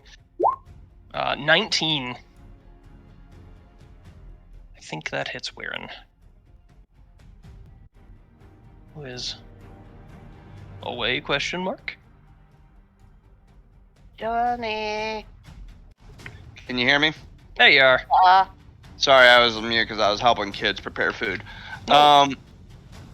So I'm going to I'm just gonna be a slippery bastard, which is casting shield. Shield, okay, gotcha. So he misses with that. Yep. So for your perspective, you just kind of whoosh out of the way. For what happens is he brings the axe down, and there is some type of. It's similar to how Critical Role had the duck barbarian, the move where it just off a duck's back, where it kind of slid past magically. In a similar fashion, the axe comes down to hit and just kind of slides right past you somehow, barely out of the way. I just look at him. I'm like, You're really not very good at this. And the last one is going to, I think the puppet did in fact anger this one. He's going to turn and just bring the axe down on the little puppet, because it thinks it did the annoying little clang behind it. So, does a 19 hit your little puppet there, Booba?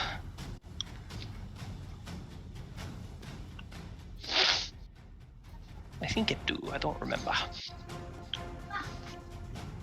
make sure you guys eat at the table. For sure, yeah. I don't remember how much health your little puppet has, but it takes. Oh, it was not happy with that puppet. The puppet will take 15 points of damage. I don't know if it's still standing after that, but Let me see if my puppet is alive. I forgot how much hit point there is. I'll let you know. okay, yep. So that is what it does though, because it heard that clang a little too uncomfortably close, and then turned around to see this little puppet taunting him, and immediately swung, no hesitation. With that is all of the berserkers. So Weirin is back around to your turn.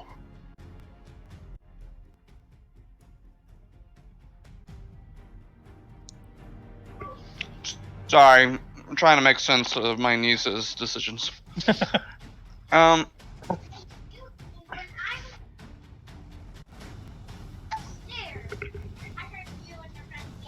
Okay. I hear you yelling all the damn time. No, I'll yell all I want. You're not the boss of me. Anyway. Anyway, I'm just gonna look at this guy in front of me who's super frustrated with me. I'm like, You know what it is? You guys sprang up from the mud, right? Looks like you got a little mud in your eye! and that is Weirin's version of a hilarious pun. Okay. He needs to make a wisdom saving throw. What is Or the find it DC? just as funny. 13? 13. Yep. Jeez. 18. He is, I think, frustrated. Motherfucker! I know. They have no bonus to wisdom. So he's just frustrated with you, just glaring you down like, how dare you? So I'm just gonna say this. I think the reason why Weirin doesn't believe he's magic is because nobody falls for my magic. Anyway, I'm gonna go ahead and roll twice, one for the shield, one for the Tasha's hideous laughter. 15. 11. Ah. So, yep, not this time. Alright. So, yeah, no, he's just staring you down. He's just unhappy because, like, they had this whole thing planned out, and you guys have just absolutely humiliated him from the moment this battle started. Damn, dude. With that, Gilly, it is your turn. Seeing that my new friend has turned away from me, I'm gonna go, hey man, it's not rude to just suddenly start ignoring someone. We had something going on here. And as I'm saying it, I'm clapping my hand on his shoulder. And with a... Okay, just let me know if this hits first. 19. Absolutely. So as I'm saying it, from my hand, there's this like pattern that starts going all throughout his body of like continuous little razor cuts, like zigzagging all through his flesh, and I am casting Inflict Wounds on him. There you go.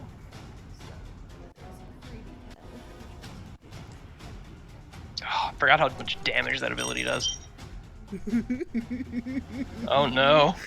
That's 26 points of damage. Oh. You drop your hand on his shoulder, and like you just described, just razor blade cuts emerge from all over his body. It almost brings him to a knee as this pain just racks his body. Ooh, that hurt. Like, it's He just is not manners, guy. And then for my bonus action, I'm gonna get a spell slot back. Okay. And that's it. Alrighty. With that, it is Irina's turn, who now seeing there's a awkward enemy-friendly sandwich going on over here is going to shift around behind this berserker and take a swing at it. With advantage. Yes.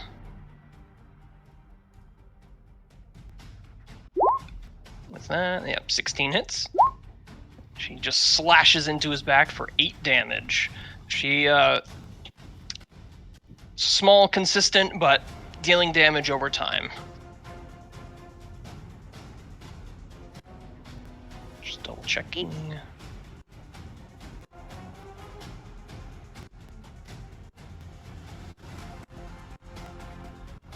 Yeah, no, that's all she is going to do for this turn.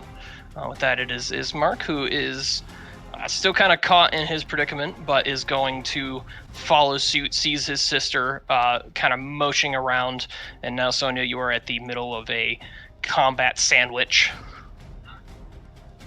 Eee. I'm a Sonya sandwich. This Mark is also going to swing down with his sword for another 8 slashing damage also. You can tell that these two have been... they're siblings. They're very similar. She's actually a little bit stronger looking than Ismark is, but they've definitely trained together and have fought together. You can see these similarities in their style, and you can tell by the way that they're fighting. Obviously not the first time, and very much a practice thing for them. It's very much like Rapide and Sonya. They are a unit. Yes, they've many times done this before. So. With that, it is back around to Booba. Sonia and Rapide are on deck.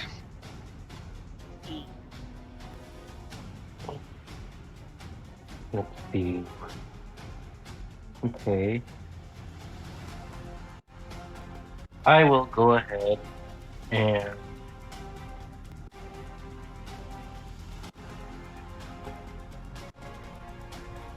I'm just gonna attack with another cantrip, in hope of using my bonus action and stringing this thing. Man, little girls are weird. Right? That's how it works. Say again?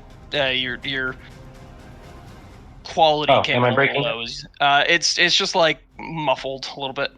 You sound like you're Testing, really testing. far away from your mic. Testing. Better? Little. Yeah, you're closer to your mic now, it sounds, yeah. So okay, Dragon. Yeah, I'm closer. Alright. So, what with my little special ability you gave me, it's on a melee hit only, or? So you would make with the equivalent of a ranged spell attack. In this case, it would be a melee spell attack because you're in melee range. If you wanted to do it on them, or if you wanted to attach it to somebody else, you could do it ranged. I'll attack the one that's right in front of me with my rapier. Okay. As I kind of pull out from my arm just like a splinter of wood that looks like a rapier. Oh, only a 5 though. Oh, are they flanked? Is it 14? Oh, you are flanking, so it is a 14, and it does hit. Go ahead and roll damage.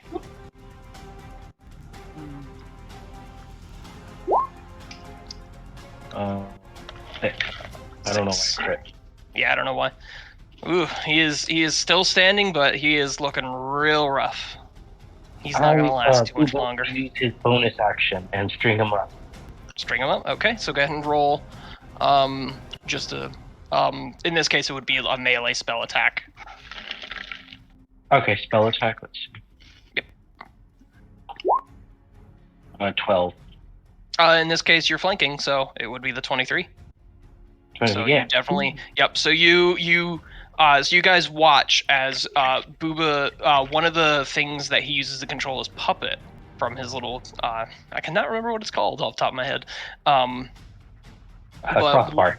Crossbar, thank you. From the crossbar, he kind of flicks his wrist, and one of the strings lashes out and just wraps around this figure, and then seems to disappear. But you can definitely see him kind of feeling that there is something there, even though it's almost like fishing line, where if you're not able to like get real close or it's not the right light, you won't be able to see it.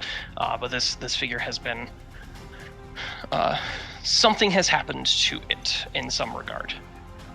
I will yell toward Gilly.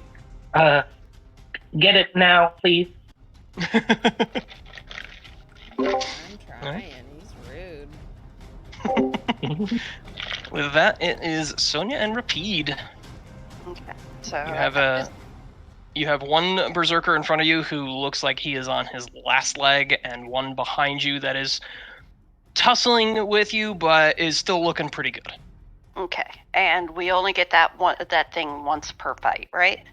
Once per, so it's the first attack on your turn. Oh, okay, yeah. Then, Yeah. So, because later you'll get multi-attack, and so your other hits won't get the benefit, but your first one, since you're coming in down at the same time, does. Okay. So. Okay.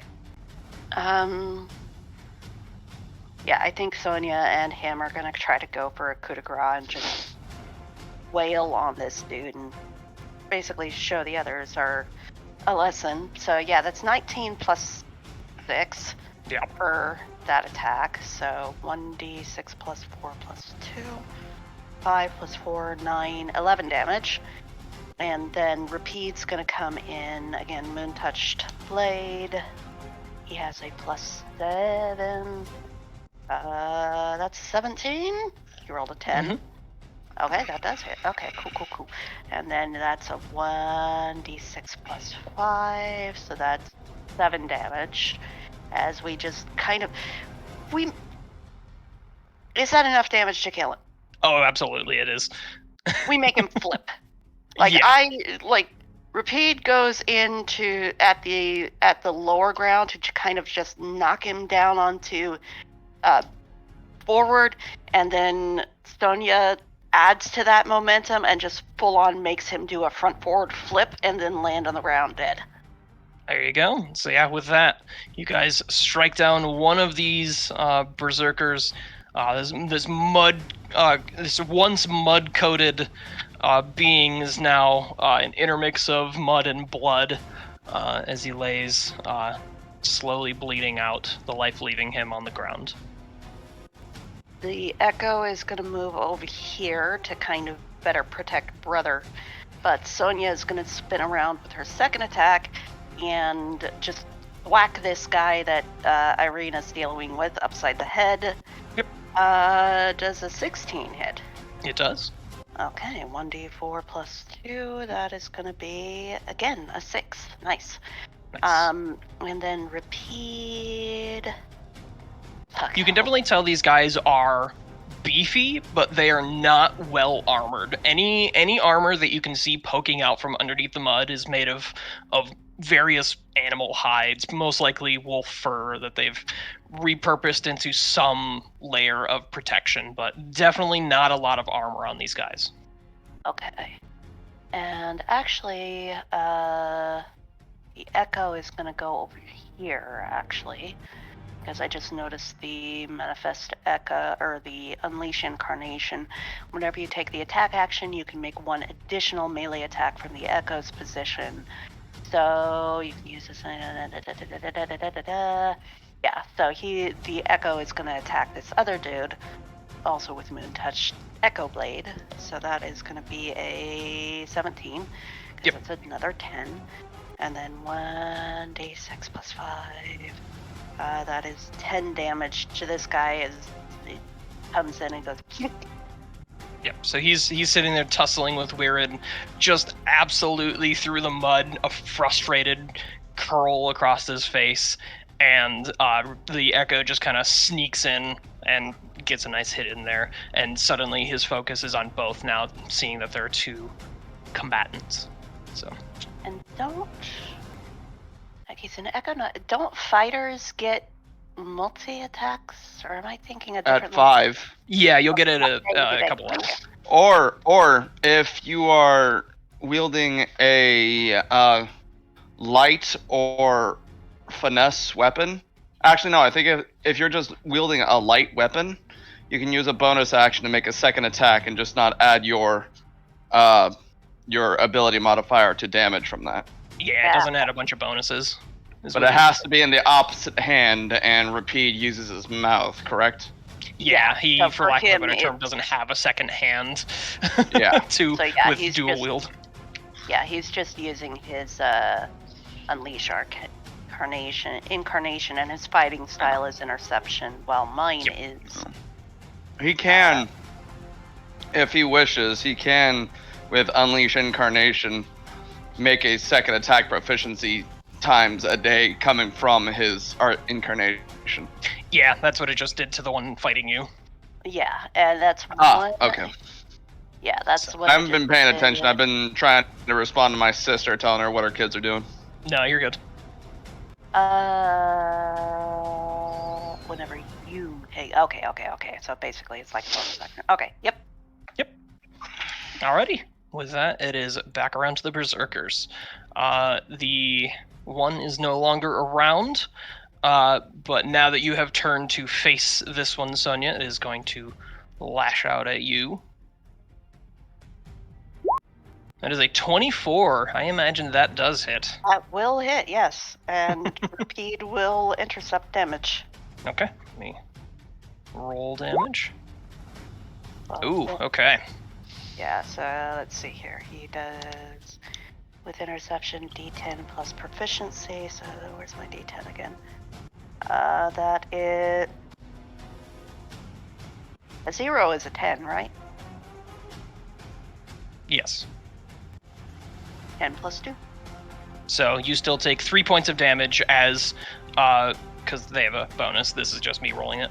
Because for some reason it's weird with rolling. Anyways, but the strike comes down and it would hit full force, except for Rapide manages to shuffle his tail in the way again and lessen the blow. It more glides off the shoulder more than anything. There's still a nick on there, but nowhere near as bad as it could have been. Like, yeah, shit. The Berserker down between Gilly and Booba is actually going to turn, having had some weird stuff happen to him from this puppet, and he just striking out with his rapier is going to take a swing at Booba. You did, but there's some weird stuff, and either way it wouldn't have hit either of you. He is tussled between the two of you and getting tossed every which way. He's looking hurt. It's not a good time for him. So and despite the Echo walking up, this Berserker is still too frustrated with Weirin to do anything else but just go after Weirin. Just pissed at Weirin. And it's not his day in the slightest. Totally misses you, I assume, with 11. Oh yeah, that totally misses. He's like, Weirin at this point is like taking his sword and kind of like put his back a little bit to just kind of mirror the guy. He's like, no, you hold it like this, and then you just do a swiping motion. You want to go for this part. You don't seem to be able to hit this part, which, quite frankly, in your profession, it's kind of needed to. Well, I assume you're trying to kill me. You're not very good at it. So, yeah, just swing, follow through. Swing, follow through. Yeah, it's just they're not having a good day. They picked a Has group, this guy- and Has this guy been recklessly attacking me? Like, have I pissed him off that much? even if he did, the reckless was worse. So he Okay. hasn't yet. I think he's too frustrated and too cautious still at this point to do Yeah. so. Taken aback, like fighting because that was the goal, but like is wary about what is happening. With that, it is your turn again, Weirin. Okay, you're clearly not getting this, so let me demonstrate. And I'm gonna attempt to slice him at the clavicle. Okay. And I'm gonna believe that's the right spot in this particular situation. So, another booming blade. Another booming blade. Okay. Do they stack? I don't see how they would stack. Oh, I didn't. Sorry, I forgot. Well, it's been a new turn. I figured we ruled that it was up until the end. Oh, that's of the right. turn. It does last the round. Yeah, it lasts a round, so. Yep. They don't stack, but I've just been thinking that the booming blade is new every time I cast it. Right.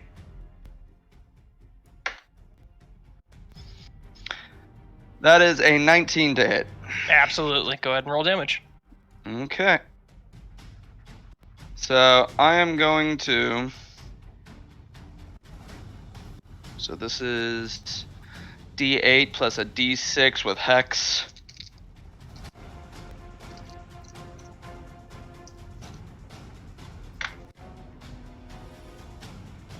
Alright, that is 11 points of damage. Okay. Go ahead and roll And- that d20 for me as well. Okay. And that I rolled an 11, so that didn't do anything.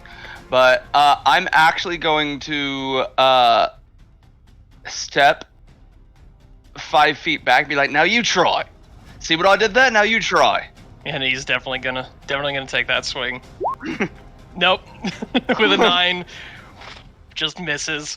He's not having a good At day. this point, Weirin is just depressed because he's like, "You're just very bad at this."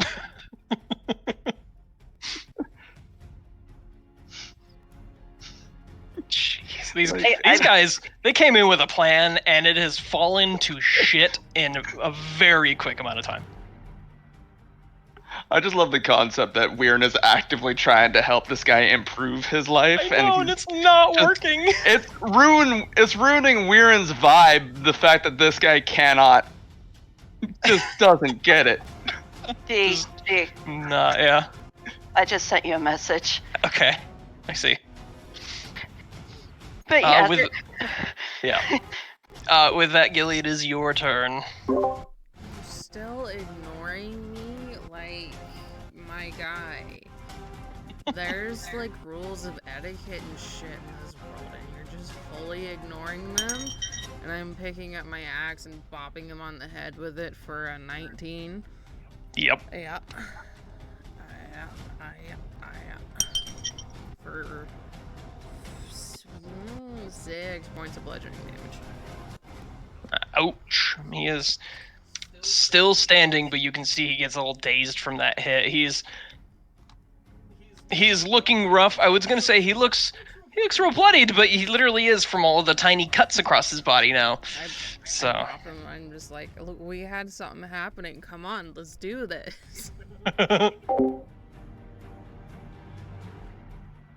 you're the one who decided to show up. They picked the target and picked incorrectly.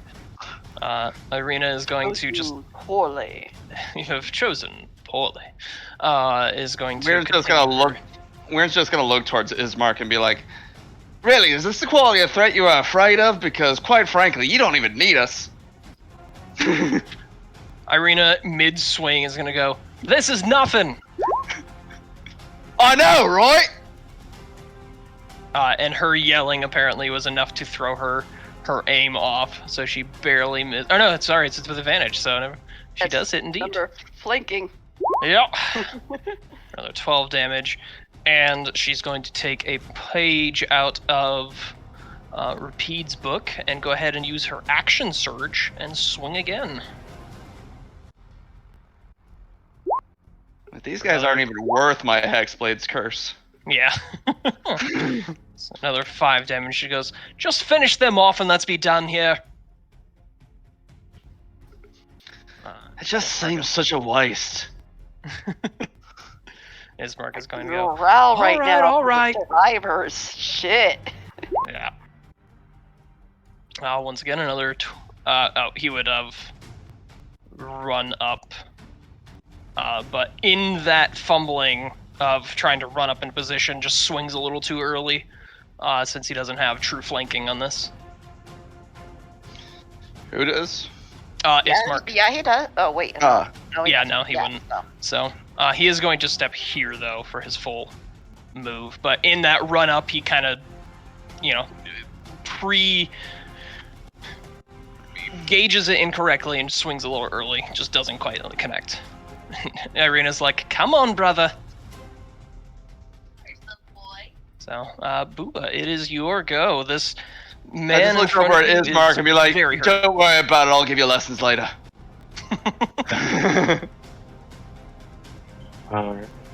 I will. What do my attack strings do again when I link? So if you take damage, half of whatever Uh-huh. you take goes to the target. Oh, okay, got it. Okay. Yeah, it's a cool. defensive thing more than anything, but it is definitely useful. But I don't like it. Alright, I will go ahead and... dang it, what do I want to do? Okay, I'll just attack, with my rapier. Okay. He's already hurt, so... Oh yeah, he's looking real rough. 17? Oh yeah, that hits. Sweet. And there's 6 damage. Oh, he is so. Oh, he is. At this point, he is almost gone fully down onto that knee. He is bleeding out of everywhere. He is. Oh, a stiff breeze might knock this man over at this point. Oh. He is now rough try at the killing him. Alrighty, that is Sonia and Rapide. Alright, then coming back to it. With, so the siblings look like they've got this guy handled? Or is he still, He's looking hurt. He's still fighting. He's still up, but he's looking a little hurt. this guy? He has taken a couple hits, but he's still up. He's And still this up guy- and go. And that guy down there by Gillian Booba is looking fucked. Like, it's a surprise he's not down already. Don't worry about the one fighting Weirin, because I am just schooling this guy. He hasn't Yes. done a lick of damage to me. He is not So- having a good time with Weirin. He's only tried to hit Weirin and he's took no damage from me. So Rupee's gonna scooch down here so we have the full advantage Yep. of having this guy surrounded. Yes, so And every then- attack that you both do on this turn is full advantage regardless. Nat 20. The other roll was 17 for Sonia. So 1d6 plus 4 plus 2, so 5, 9, 4, 13, 15 damage for the first 15. hit. Oof. Just clocking him straight in the face, just full on backhanded as I twirl smack to the face, or the head at the very least, if he's focused on the others. And then Rapide's gonna come in and He's gonna do the equivalent of goosing this guy with a sword. Okay. That is going to be a dirty 20 to hit. That was a Absolutely 13 hits. on the die, and he's plus 7. So 1d6 plus 5. That is 8 damage, and He is barely standing. He's looking as equally fucked up as the guy that Gilly and Booba are dealing with. yeah, and there's. Do-do-do-do-do.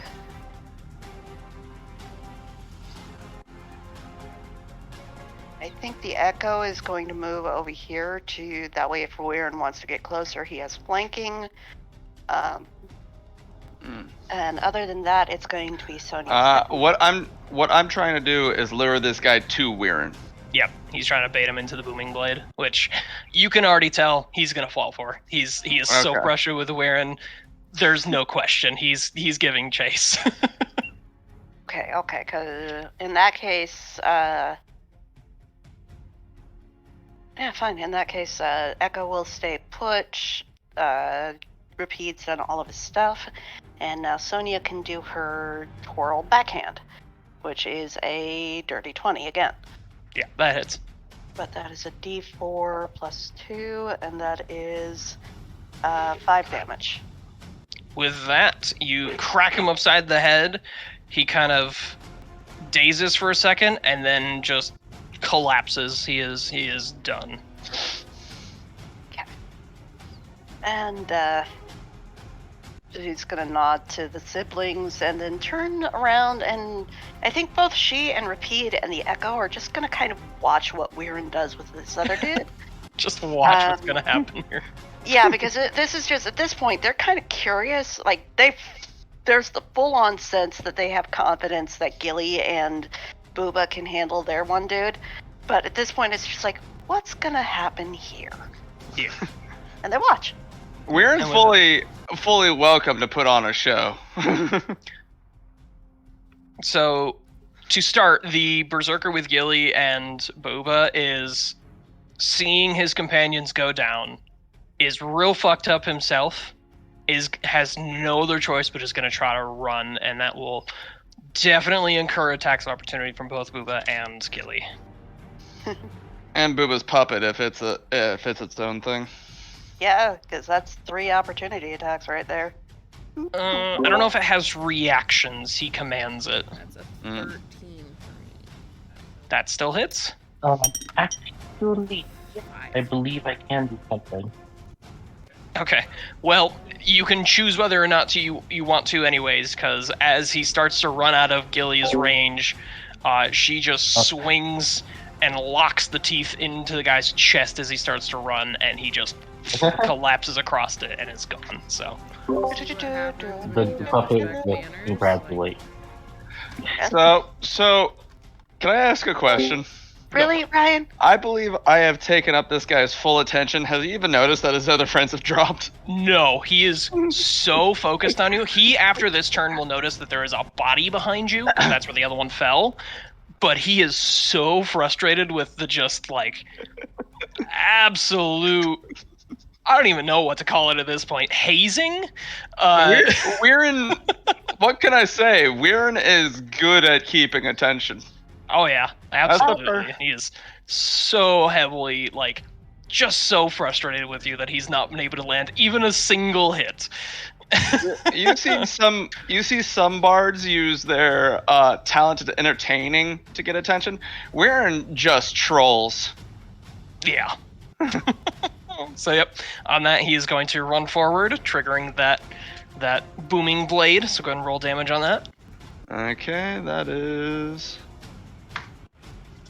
4 thunder damage. Okay. So he kind of stumbles from the from As you. It just Black looks like Flames you just hit him. erupt out of his neck. Yeah. And then he's gonna take his swing, hoping and praying that he can land something. Oh my god, he crit! Oh wow! Oh shit! Nice, good for him. He takes Finally. 5 cold damage. Okay. Is Repeat able to intercept through an echo? Eugene just said yes. I've got him on the phone right now. That's tricky because it's not a creature is the weird part. It is More of a Hold on, magical let me- object let than me put him anything. on. Let me yeah. put him on speaker. Eugene, go ahead. You were saying? We can't hear him. No.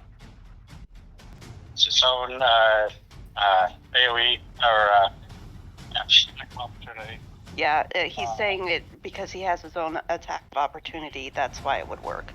Yep, you can equivalent to attack of opportunity. You can choose to use your reaction through the echo. So it still uses Repeat's reaction, but it's cast through the echo. So Okay.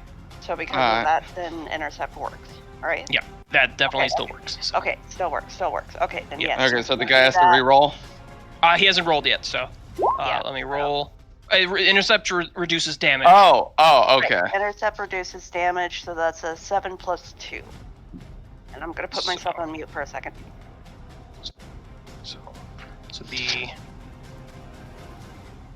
So 25 minus 9, 16 damage.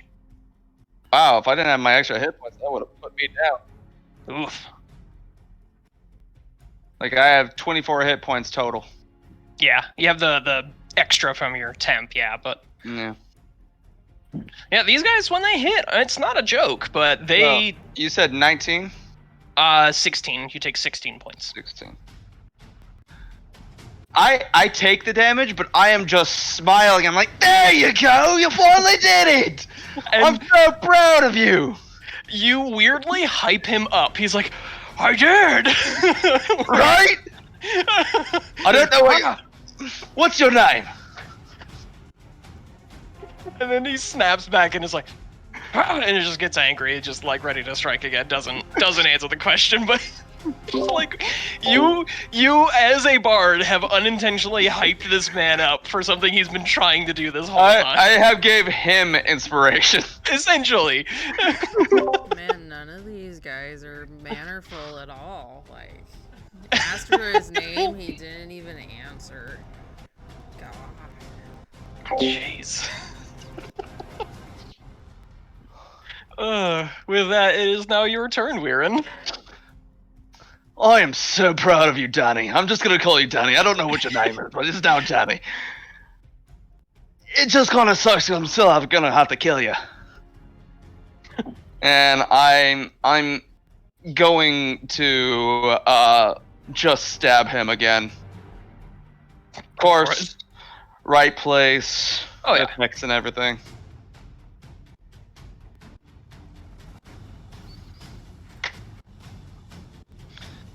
That is 11 plus 16.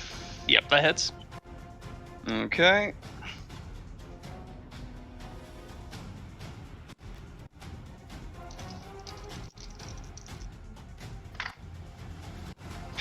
That is 16 points of damage. Ooh. It is at that moment when you hit him again, and he's starting to look pretty fucked up now.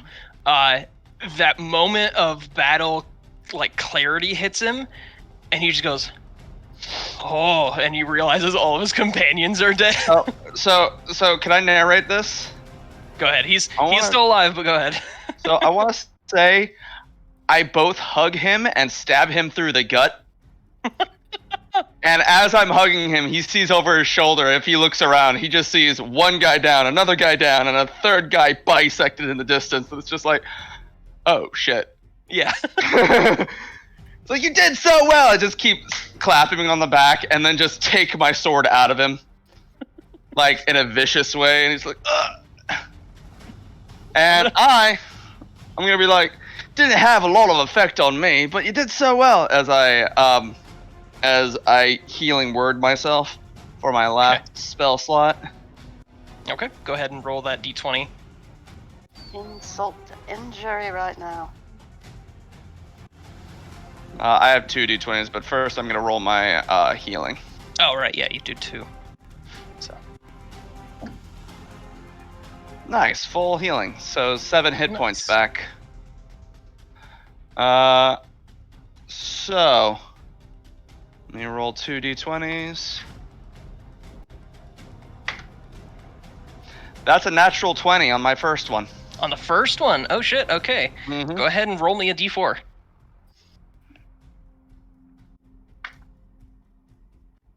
3. 3. I'm gonna save you the spell slot because you so this would have triggered before you did your healing word. This Yeah. is the regain 2d10 HP. Oh, nice, cool.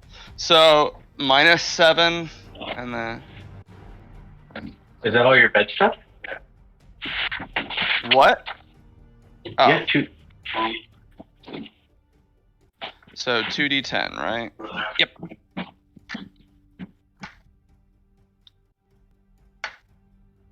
14, cool. Nice, double the healing what you would have had.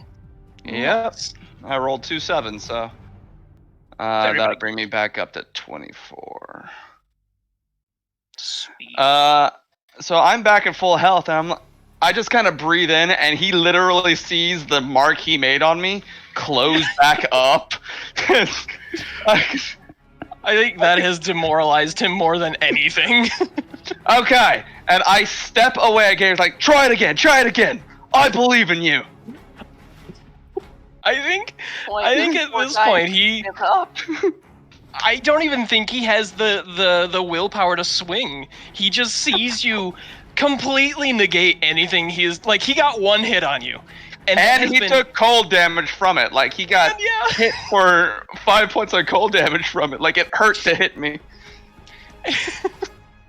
He just looks at you and just drops his axe and just like puts his hands up like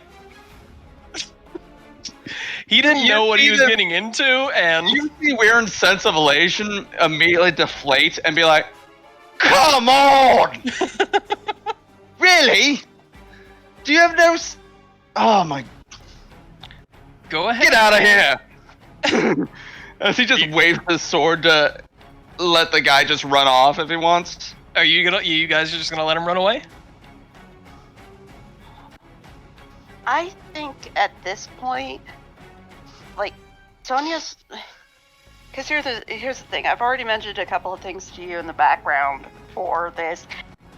I think that Sonya and Repeat are looking around because at this point, you guys can kind of hear this raucous, drunken laughter somewhere in the distance, and they're trying to pinpoint that. They're not even paying attention to this dude running off. He's like, if you're gonna give up that easily, you might as well find a different line of work. He has turned around and bolted, leaving the axe behind. He is just heading back for the hills and where he came from. He is done. I just look back and I am both Weird and the player are just thoroughly disappointed. Just like, and then I finally turn around and see the mess the others have made. It's like, well, it seems you guys had fun. Jesus. Gilly turns her warhammer upside down, rests it on the ground, and then leans one arm on the handle and the other arm like resting her head and her chin and her her chin in her hand like leaning on her hammer, and she's just like, is anybody else as hurt as I am? 'Cause shit. I'm just gonna look over at Gilly and be like, you're not the heck, get up. And you are gonna receive the healing word. Oh, bless. He doesn't even know he's casting it. He's like, you're just not the head. Yeah, And you take, Wills it into existence. You're not you- hurt. Those are You the get 5 arcane hit- words. yeah, you get 5 hit points back. Oh, sweet. but Sonya, Above all half. kind of looking around, is just like, she was being sarcastic, dear. All of them were, like, pathetic, really. No, I You're telling me, look at that one! The one that we had, he actually did really fuck me up, and she lifts her shirt a little bit, and there's like a huge gash in her side. You notice that the gash has somewhat sealed up now, and you're just looking at it as like, I could have sworn it was worse than that. Yeah, she's still hurt, but it's Better than you remember it. Better than it felt. Out of character, I have 23 hit points. He did 12 on his first hit. Dude, this guy just crit me, and thanks to me continually rolling healing on myself, I am fine. Yeah. This is totally playing into Weirin's just like, somehow he's always alive. Somehow he just survives this shit. And Yeah, yeah. it's so good. It's so perfect. I also want to ask, how high did she lift her shirt? Not that high, you perv. You are getting a half glance before she continues looking around. Roll a perception in game. Weirin is full going to squat down and look at the cut. And it's like, it's not bad. We'll leave a nice scar though. What the I rolled fuck, Candace? Holy shit! That's a double net 20. What the Hi, girl. fuck? Hey, you told me to roll in game. I rolled in game. Don't blame me. Okay, Candace is playing the thirstiest of us. My character's literally asked somebody to fuck, but Candace is Sonia's the thirstiest. Don't cheat. Okay, first and foremost, I already rolled up what Sonia's type is.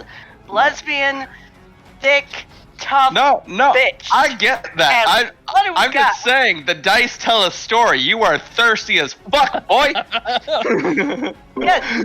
So, Top roll, right there. Okay, from my question is, can I make a request? Can you roll a stealth to see if you're trying to do this nonchalantly? that's not what this is for. I'll say you get like a little bit of tasteful side boob. From your distance across the field, you notice that I'm bleeding.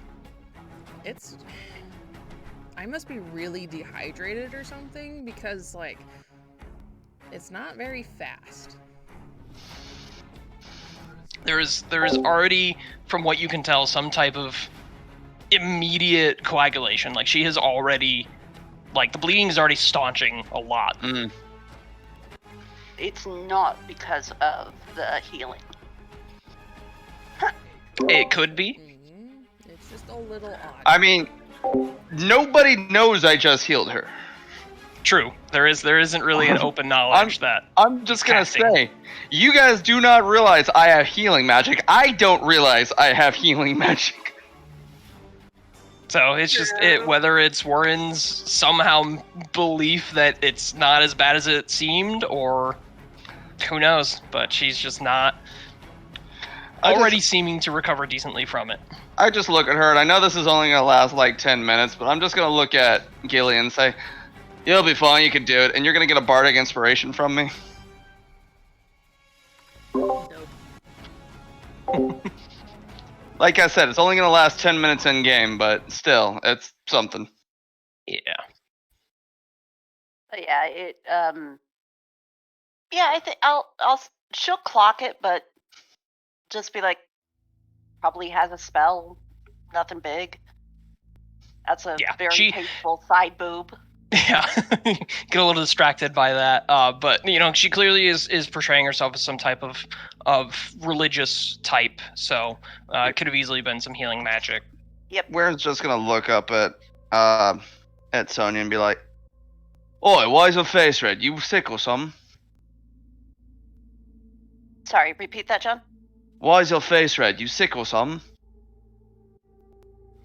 I'm not blushing or anything, dear. That's exertion from the fight. You guys actually had to exert yourself here? These people were sad. I was showing off, twirling about. So Clearly, not really mine started- was the best at his job. I mean, I tried to give Danny lessons and he just wouldn't listen. He got a good hit on me. He really did. But then he just stopped. And you Some look people down. are just not in it. That wound, like there's still a mark. Like magical healing is amazing, but there's still a mark. Oh, by the way, Weirin is covered in scars. Yeah, so you can definitely point out where he hit you, but like it's already doing pretty well. You know, you're used to recovering pretty well after a fight, so. I just shrug and look at Anu. look at the new mark on me. It's like, it's funny.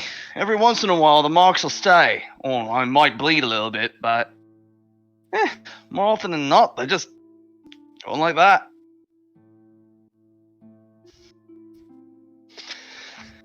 Anyway, I'm gonna go over and pick up the dropped weapon and just put it behind my back. It's just an axe, right?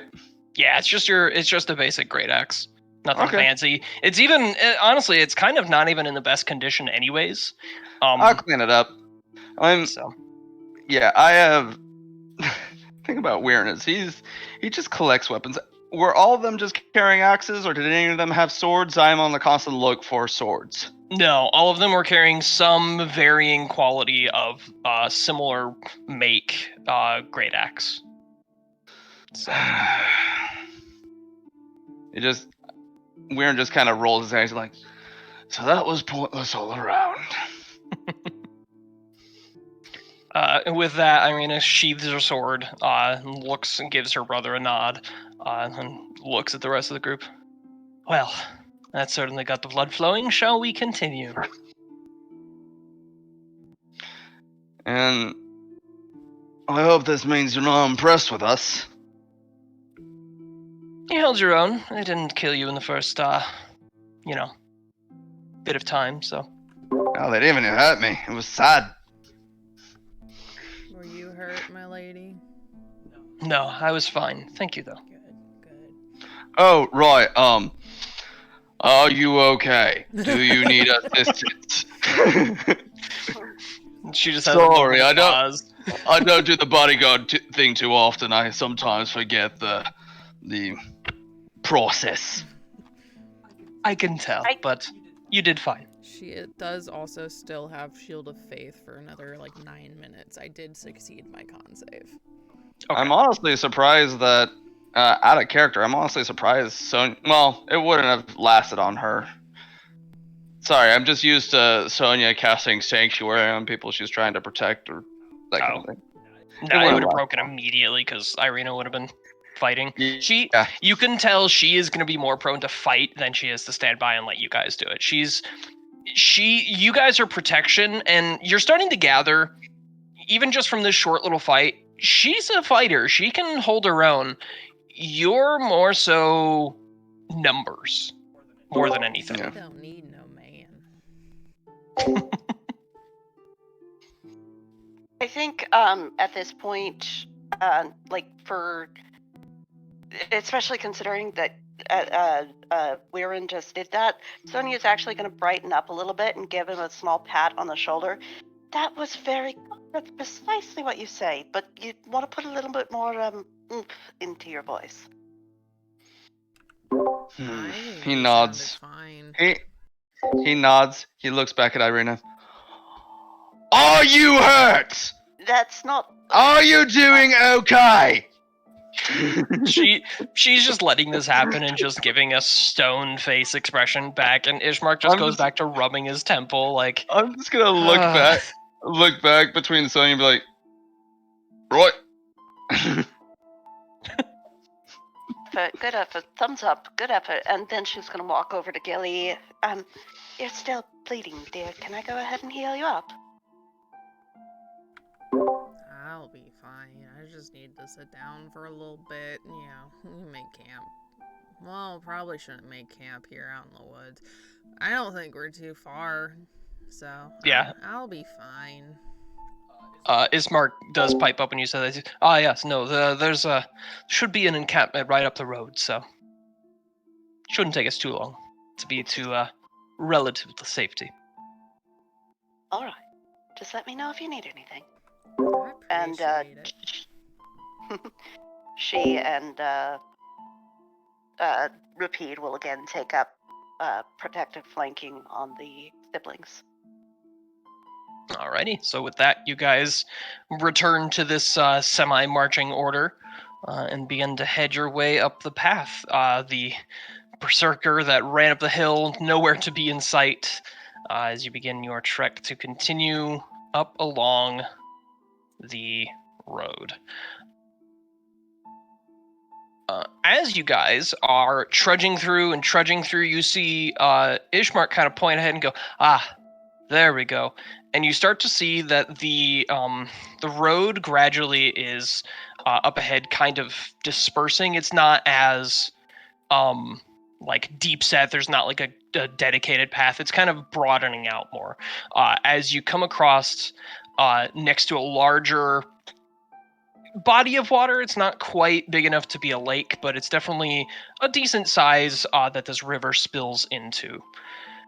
And you can see the canopy of branches and the ever-present kind of mist from the overcast kind of makes way for this collection of shapes in the distance. And as you get closer, you can see it's a small circle of wagons that have actually come across. As you can see someone in the distance beginning to light a fire and a campfire that's within the center of them.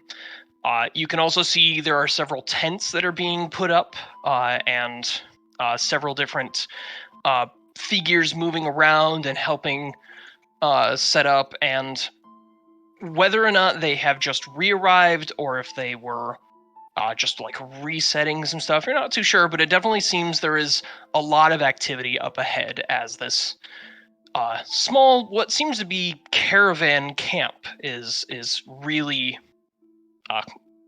lively, for lack of a better term. We'll go ahead and give me the music then.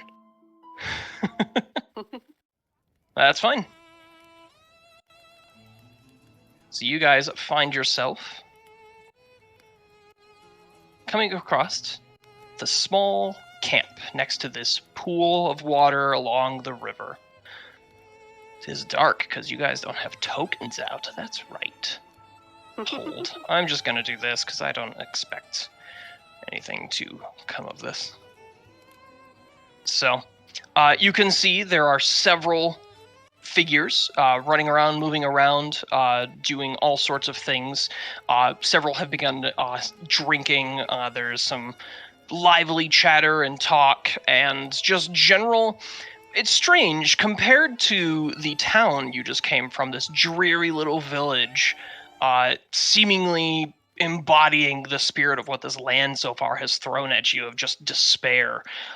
Strangely lively, strangely to a point of revelry. There is a lot of excitement and energy here, very unlike what you were just encountering. And as you guys approach, you can see one of these figures who bears similar resemblance to the figures in the tavern.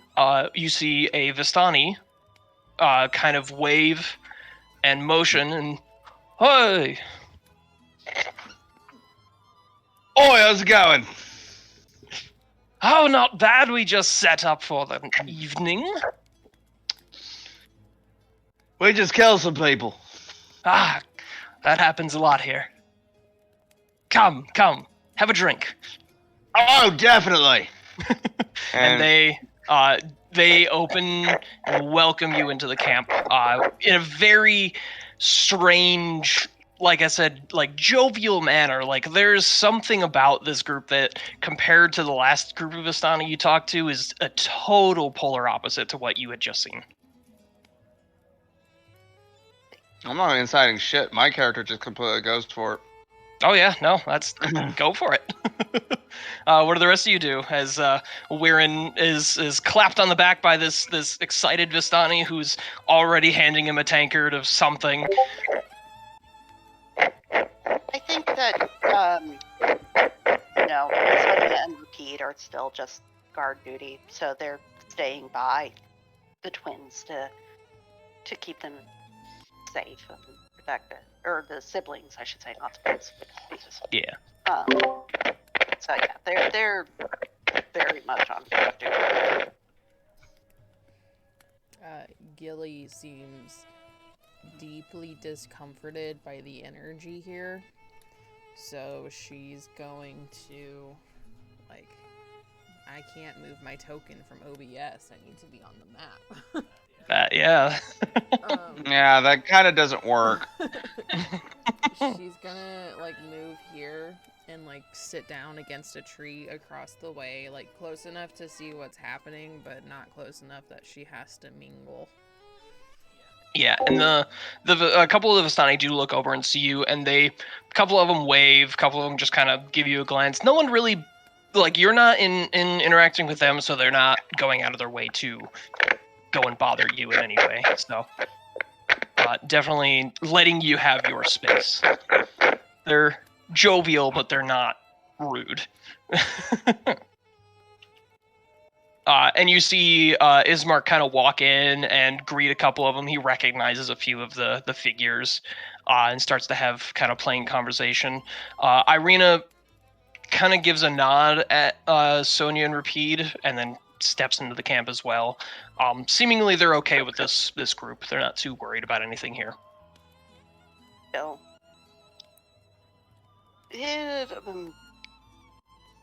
she's gonna keep Rapide with her again, firm grip on his ruff to keep him from, doing anything dumb, and pissing on the wrong person. But she's still gonna kind of keep watch. It's basically she's in patrol mode, guard mode. Gotcha. She's done guard duty. They've both done guard duty hundreds of times, so this is just keeping an eye. Yeah.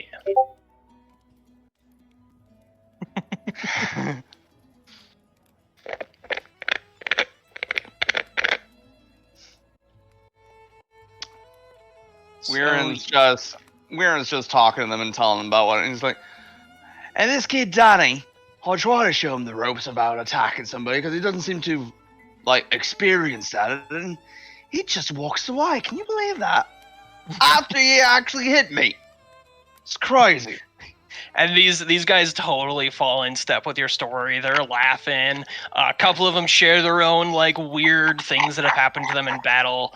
It is just overall just a lively, wonderful experience compared to just the dreariness of where you guys had come from. This honestly is a bit of a breath of fresh air compared to what could have been or what seemed to be.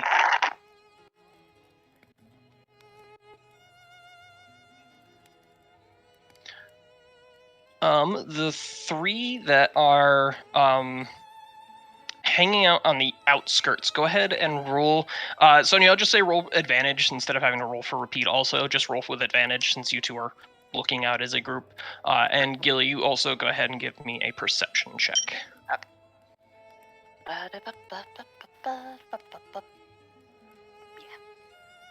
Yes. 22, good. That is what's my perception again? Plus 5, so 19. Nice. Okay. So you guys are kind of listening and listening to this revelry. Weirin is right up by the bonfire with them, just having a good time. oh yeah. And one of the Vistani across the way kind of tilts his head in this look of what comes across as recognition that is immediately replaced by, no, that's not right. And he starts to talk to you, and he goes, it's funny, I remember something. There's this, I think it was a mighty, wizard or something. He was a real weird guy. He's so strange, though. I remember him so well. He stood right where you're standing. Very charismatic.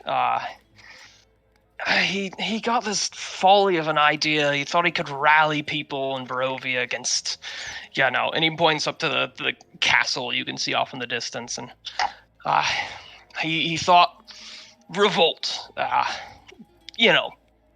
Massive numbers will do the job.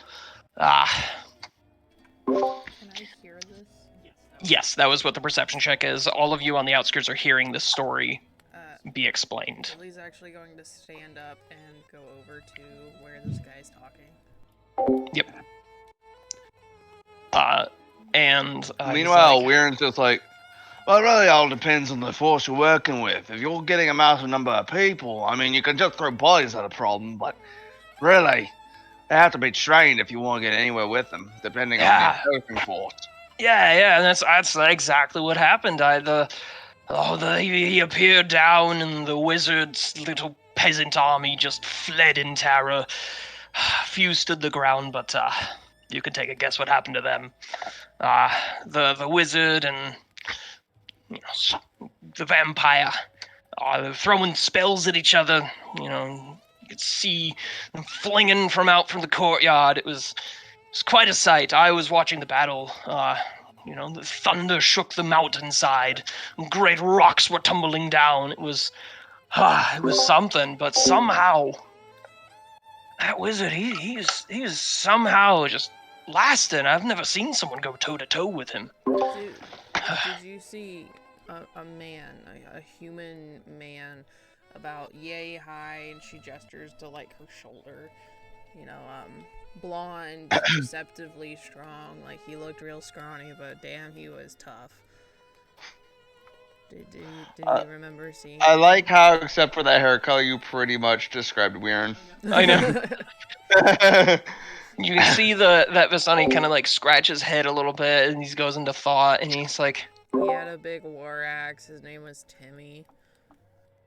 I don't know any names, but there was a few of them. I didn't exactly stick around. Didn't want to get myself in any trouble. I actually saw that wizard. He tumbled down the hill towards the river, and he's a fancy-looking guy, so I thought maybe he had something of value on him. But when I went and looked down, he was already gone. The river must have swept him away. I don't really know any specific to what you described. Bummer. Okay, thank you very much. And she's gonna go and sit back against a tree. Okay. And you see that Vistani just kind of go back in thought, like now that his brain is stuck on it, he's just like in thought about it, trying to like remember anything else he can about it. He's kind of just letting the merriment and stuff happen around him. And Weirin's just like, Yeah, it's funny. I don't really truck with magic all that much. Never really understood it myself, but I've heard some of them wizards can do crazy things with their magic. Yeah, I prefer me a good sword at my side. I know, right? this one, and he takes out his long sword, is just like, This one ain't bad, but you know this land, right? More or less. You ever heard of a sword known as the Father of Swords? Legendary thing. I heard it fell from the sky. Can't say I know what that is, but That's what I'm looking for. It's as long as I am tall, from what I hear.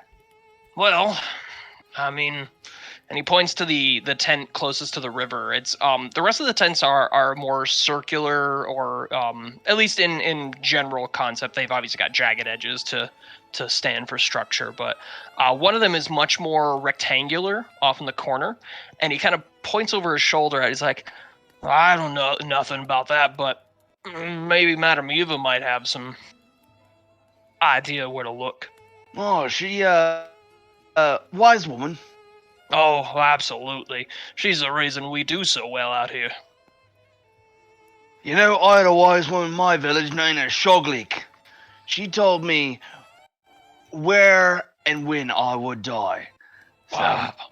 I know. She also told me that I would get far in life if I followed a chicken. that's why. And he brings up Bockley, who was smoking because it was straight sitting in the fire for a little bit. That's why I followed this one around. And Vistani just kind of glances at it and goes, I've never seen anything like that, but... I know, right? That Bockley, egg. Just an egg pops out. I was like, you want some? Sure. There's Oh, this what- guy's gonna be straight up poisoned from eating Oh, this. absolutely. He's gonna push through it because he's like, okay, whatever's going on with this dude, he seems like so far you guys have seen very eye to eye, level to level. So he's like, all right, cool. If he's doing it, I'm gonna do it. And he just kind of like Just you can see it on his face. He's powering through it, but he's having a rough time. There you go, there you go. Oh, I mean, it's that's good, right? something. I eat maybe 20 of these a day. Oh, I can. Oh, and he just downs the rest of his drink to try to wash it down. It gives me a great physique. Yeah, Don't I eat the would. chicken though. Don't eat the chicken though. He doesn't Oh, like it. No, I'm good. Yep. There's just this contained from the distance as Sonia overhears this, and I'm actually kind of curious myself. With Weirin mentioning that sword, have I ever heard of anything like that? I don't think so, because all of Weirin's, like, for all you know, Weirin could be going on another one of his crazy rambles about something that definitely doesn't exist. Like, it's hard to tell at this point what is fact or fiction coming out of Weirin's mouth, and However, I want to point out something. Mhm. This is the first time Sonia or anybody else has heard Weirin mention that he's looking for something. So yeah. far, he's been pretty going with the flow, seems to wander and do whatever he likes. Not really purposeful. This is the first mention that you've heard of him having a purpose or something he's like purposely motivated to do. Yeah, so that might give you a hint as to, like, maybe he's serious about this, but a sword fell out of the sky? Like, no, it's some type of legend or rumor, and who knows? But she is kind of tracking that thought for later, but like, okay, so that's what he wants? Alright then. And, yeah, then kind of just milling about a little. I think she'd, like, maybe briefly try to talk with some of the Vistani, just get an idea of, how people think, feel, the threats and shit. So just kind of getting a better sense, and if they know anything about anybody, you know, just running around, tracking people, but laughter in the distance, things like that, just questioning here and there.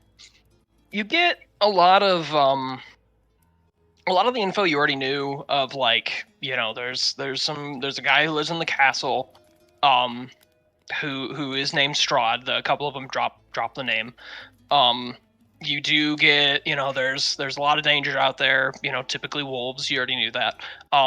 There isn't a whole lot of new information presented from them, but over time, all of them seem to, you know, like they answer a couple of your questions, like, well, if you want to know more, you should go talk to Madame Eva, and eventually all of them are kind of agreeing, you know, they all land on that one point of, if you want to know something, maybe you go talk to Madame Eva. Like, it all kind of leads to that, no matter which conversation Oh yeah, you take. he's definitely gonna be interested in talking to Madame Eva, considering he's trusted the words of wise women in the past, and they haven't led him wrong.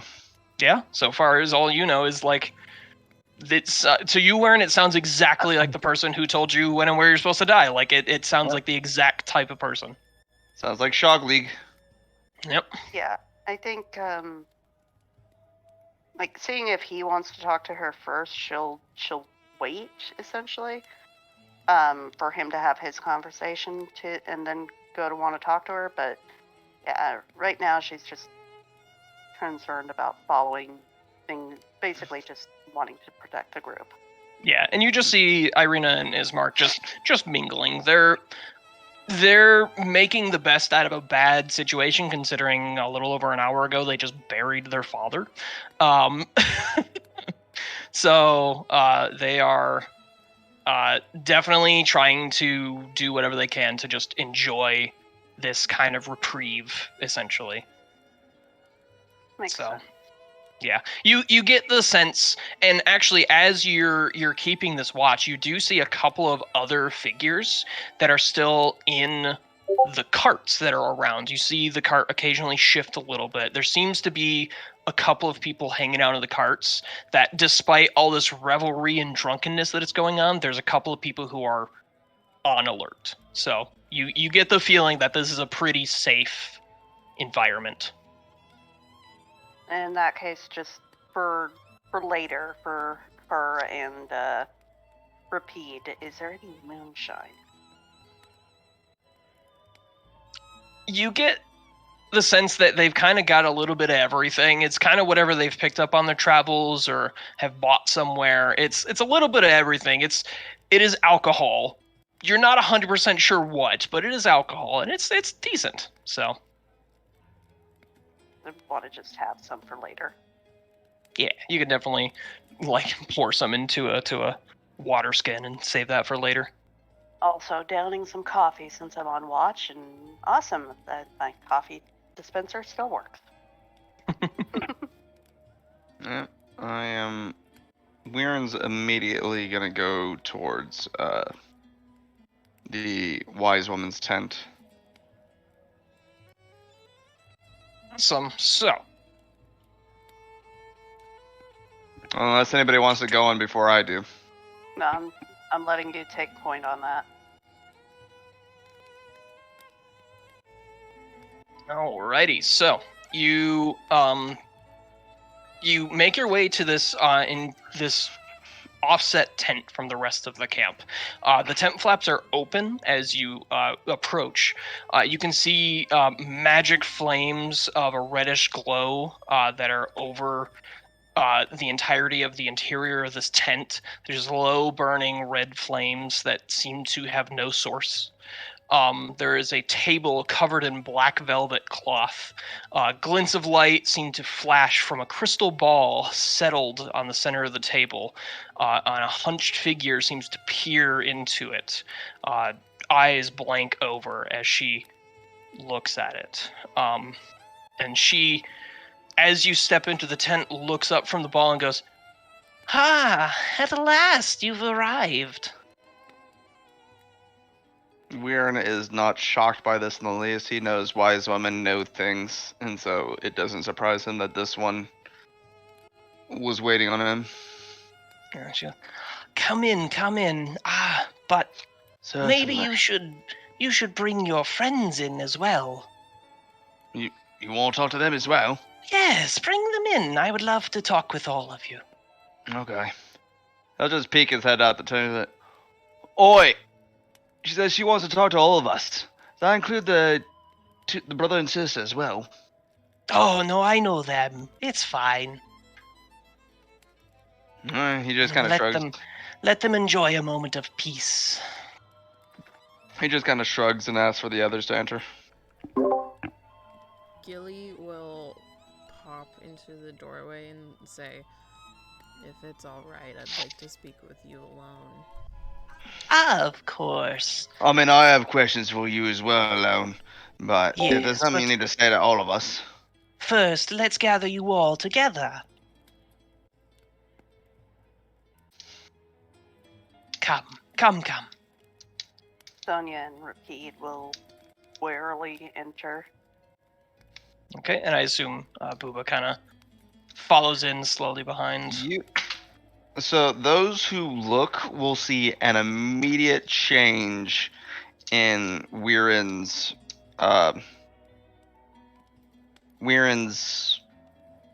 attitude. And, like, you see him being pretty nonchalant with everybody, treating nobody with respect. Here he is highly respectful and, like, even bowing his head towards the wise woman. What is it you wish to say? And she kind of first scans over all of you for a second, and then her eyes land on you individually as she speaks. First, they land on Gilly. The woman defying fate at each turn. Is it luck, or maybe someone keeping an eye on you? And then her eyes shift over to Booba. The lost toy maker, now pulling the strings of his own fate. Her eyes shift to you, Weiren. A man rushing through to find his fate, his destiny, foolish or as brilliant as it may be. Her eyes glance to Sonia. The runaway vampire hunter. Be careful lest you follow in the fated footsteps of your parents. And then lastly, her eyes land on Rapide, and she goes, a feign of ignorance cannot hide the intelligence behind those eyes. Fate binds you to this one, and she motions to Sonia. But maybe there is more for you than you know. And then she settles her hands along the sides of the crystal ball, and then just kind of... What did she say to Bach Lee? Bach Lee came in with me. I think her eyes pass over, and then just goes, nope. Just like, oh god. Do that.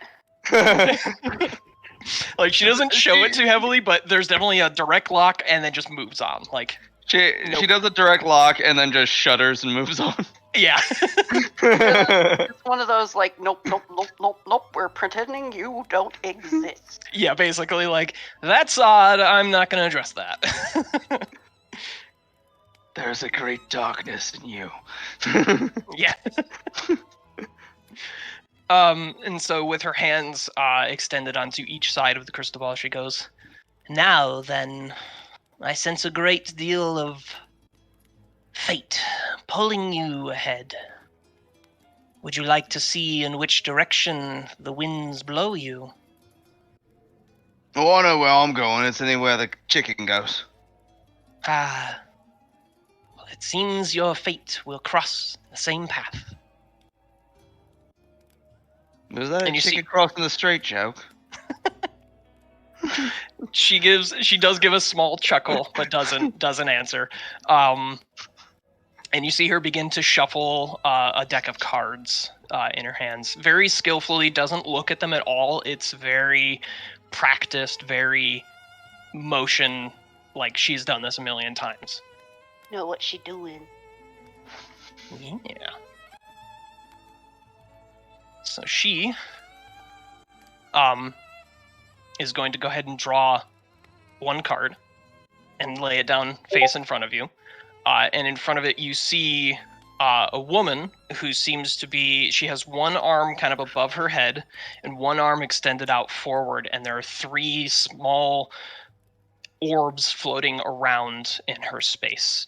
And the card reads Enchanter. And she goes, this card tells of history. Knowledge of the ancient will help you better understand your enemies. I see a woman, a great rose of beauty plucked too soon. The Master of the Marsh knows who I'm speaking of. And she pulls another card and sets it. This card tells of a powerful force for good and protection, a holy symbol of great hope. And she draws a card of what it reads Soldier, and it looks to be this woman with a deep scar running down her right eye. In her held in her arms is a very rugged, old-looking helmet with small, like, studded spikes sticking out of the top of it. But she looks very seasoned. And she says, go to the mountains. Climb the White Tower guarded by the Golden Knights. There you will find what you seek. She draws a third card, and this card reads Shepherd. It says, this card is power and strength. It tells of a weapon of vengeance, a sword of sunlight. And you see what appears to be a woman shepherding sheep designed along the card's face. And all she says as she places it down is, find the mother, she who gave birth to evil.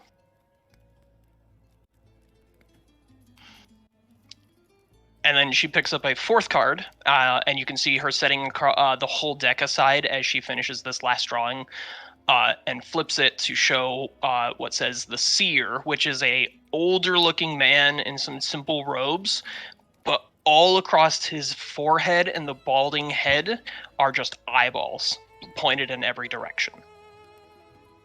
She says, this card sheds light on one who will help you greatly in the battle against darkness. Look for a dusk elf living among Vistani. He has suffered a great loss and is haunted by dark dreams. help him, and he may return the favor. And she lays them out all in front of you to kind of inspect at your own leisure, and just kind of waits for a second. If I may, can all of that be posted so we don't Yes. forget?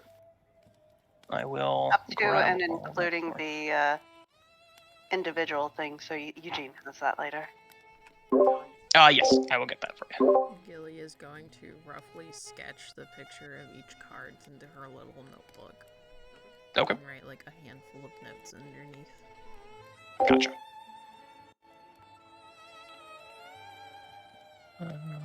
I'll post all this stuff later, at the end of the game, because it's gonna take me a second. Yeah. So, and she goes, now, some of you wish to get your own fortunes, yes? Yes, ma'am. And she will offer to, you may all stay, or those who wish to be individual may return in a moment. She'll And kind Weirin will bow respectfully and leave, so the other's gonna have alone time with her before he gets his. So I'll just go through them all if you want to do them all individually. If any of you are okay with the Yeah, sure. others seeing it, Sure, I have no problem. yeah. So I think Sonia and Rapide would both want theirs to be together with each other, but nobody else. so I guess we'll start there then. So she actually goes, it's good that you are both here, as this attributes to both of you, as your fates are rather entwined. And she shuffles the deck again, and then pulls out another card, and on it reads Tax Collector, which shows a regal-looking man in like a furred robe, counting coins into a bag on a table. And she sets it down and says, the Vistani have what you seek. A missing child holds the key to a treasure's release. And as she says that, she goes, but I assure you that is not here. There are others who wander. Seek them, and you shall find. Okay. If my question mostly pertains my family's history, as you've said.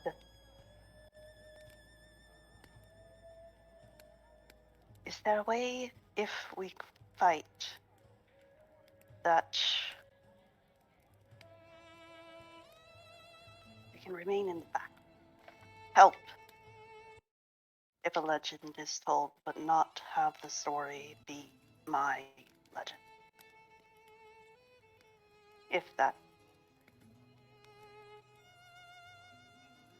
Like, She there's kinda- a sense that she wants to help, but she doesn't want to be the one to strike that last blow if it comes to it.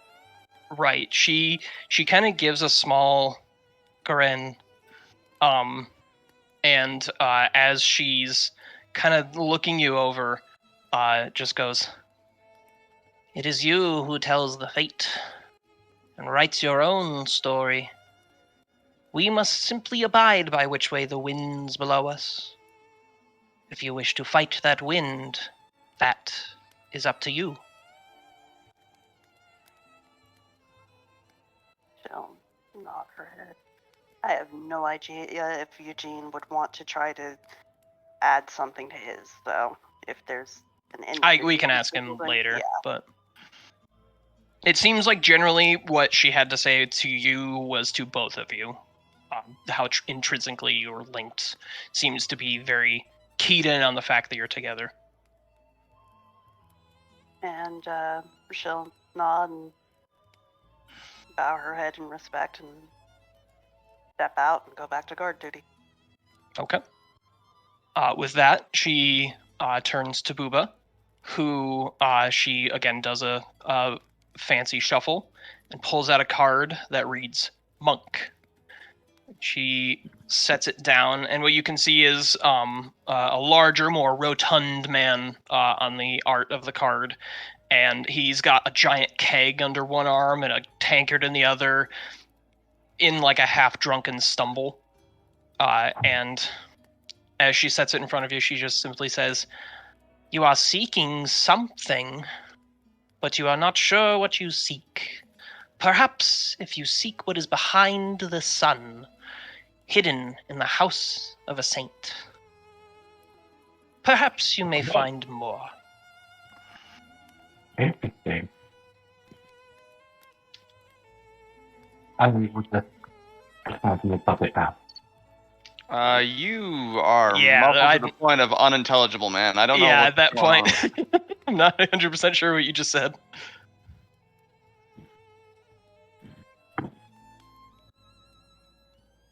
It's all good. No worries.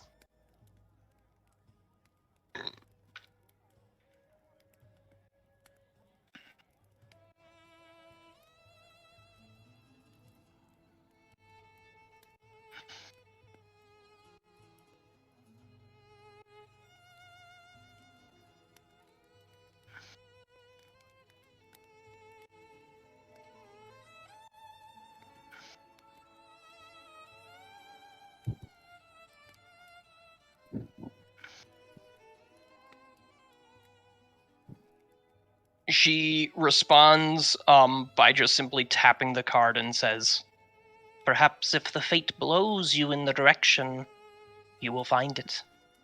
Trust it, and you in turn shall find what you seek."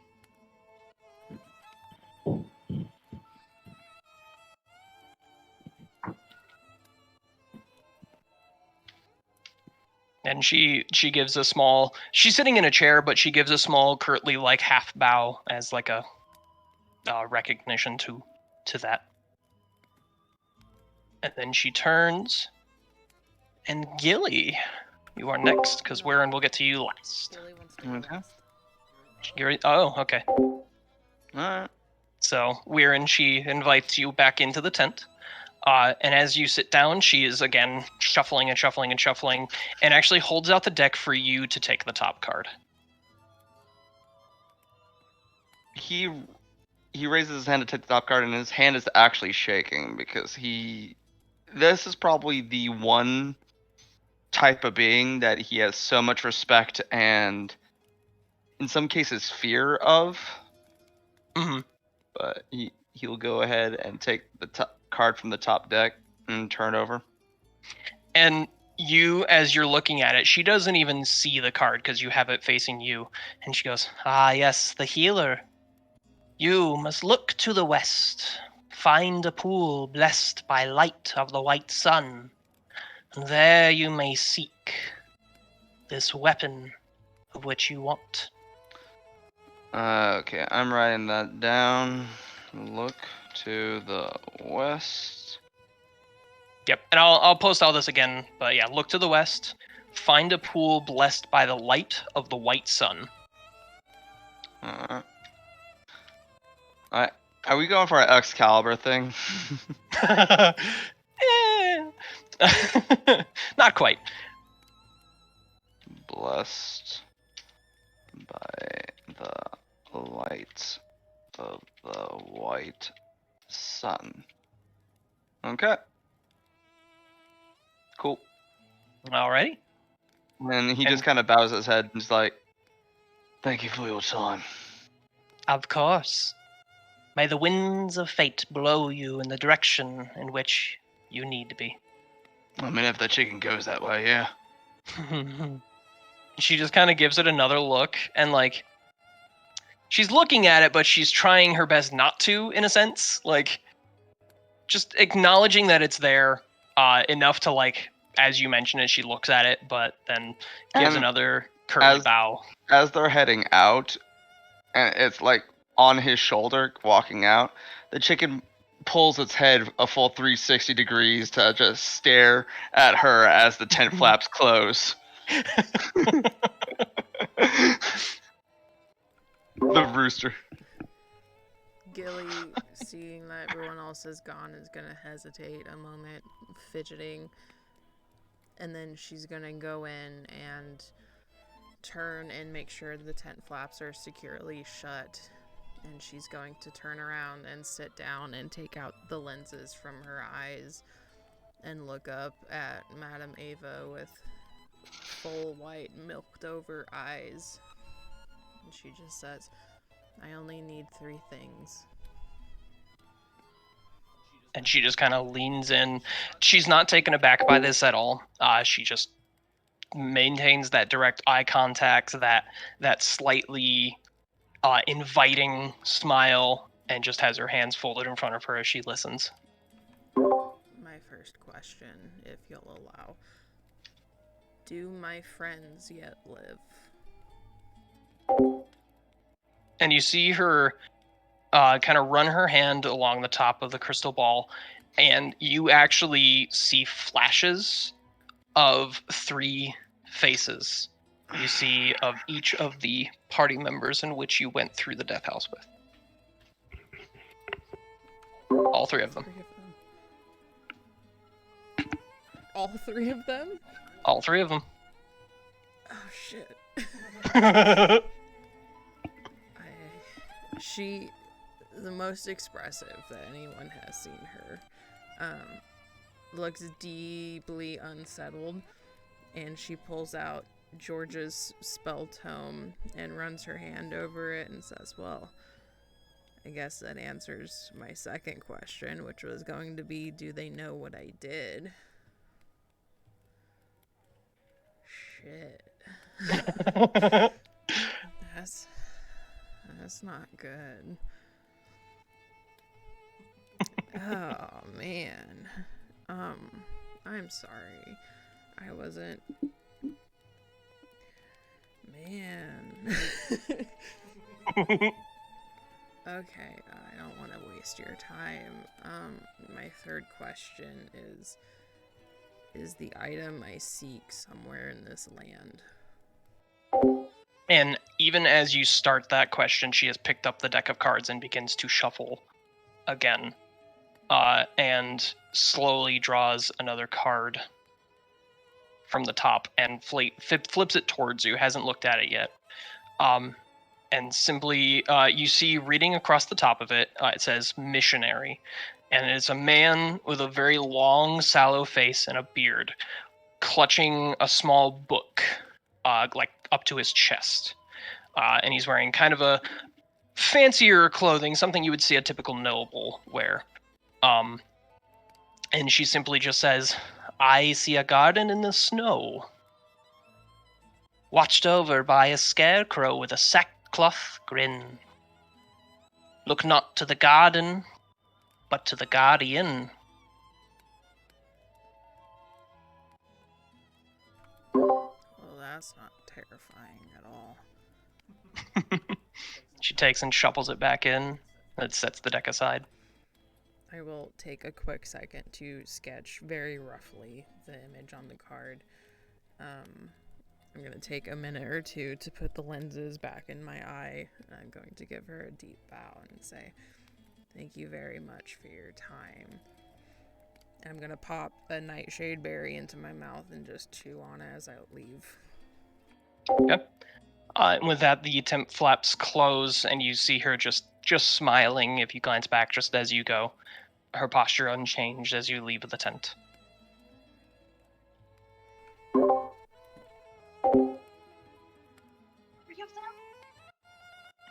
And so with that, the rest of the Vistani welcome you back into the revelry. Those who wish to keep standing guard may do so. Eventually the sky darkens, and night approaches. You are offered space within one of these tents. So should you wish to take it, otherwise you may find your own makings. But you are offered a safe place to rest for the night, and may do so as you wish. And with that, we will close out today's session.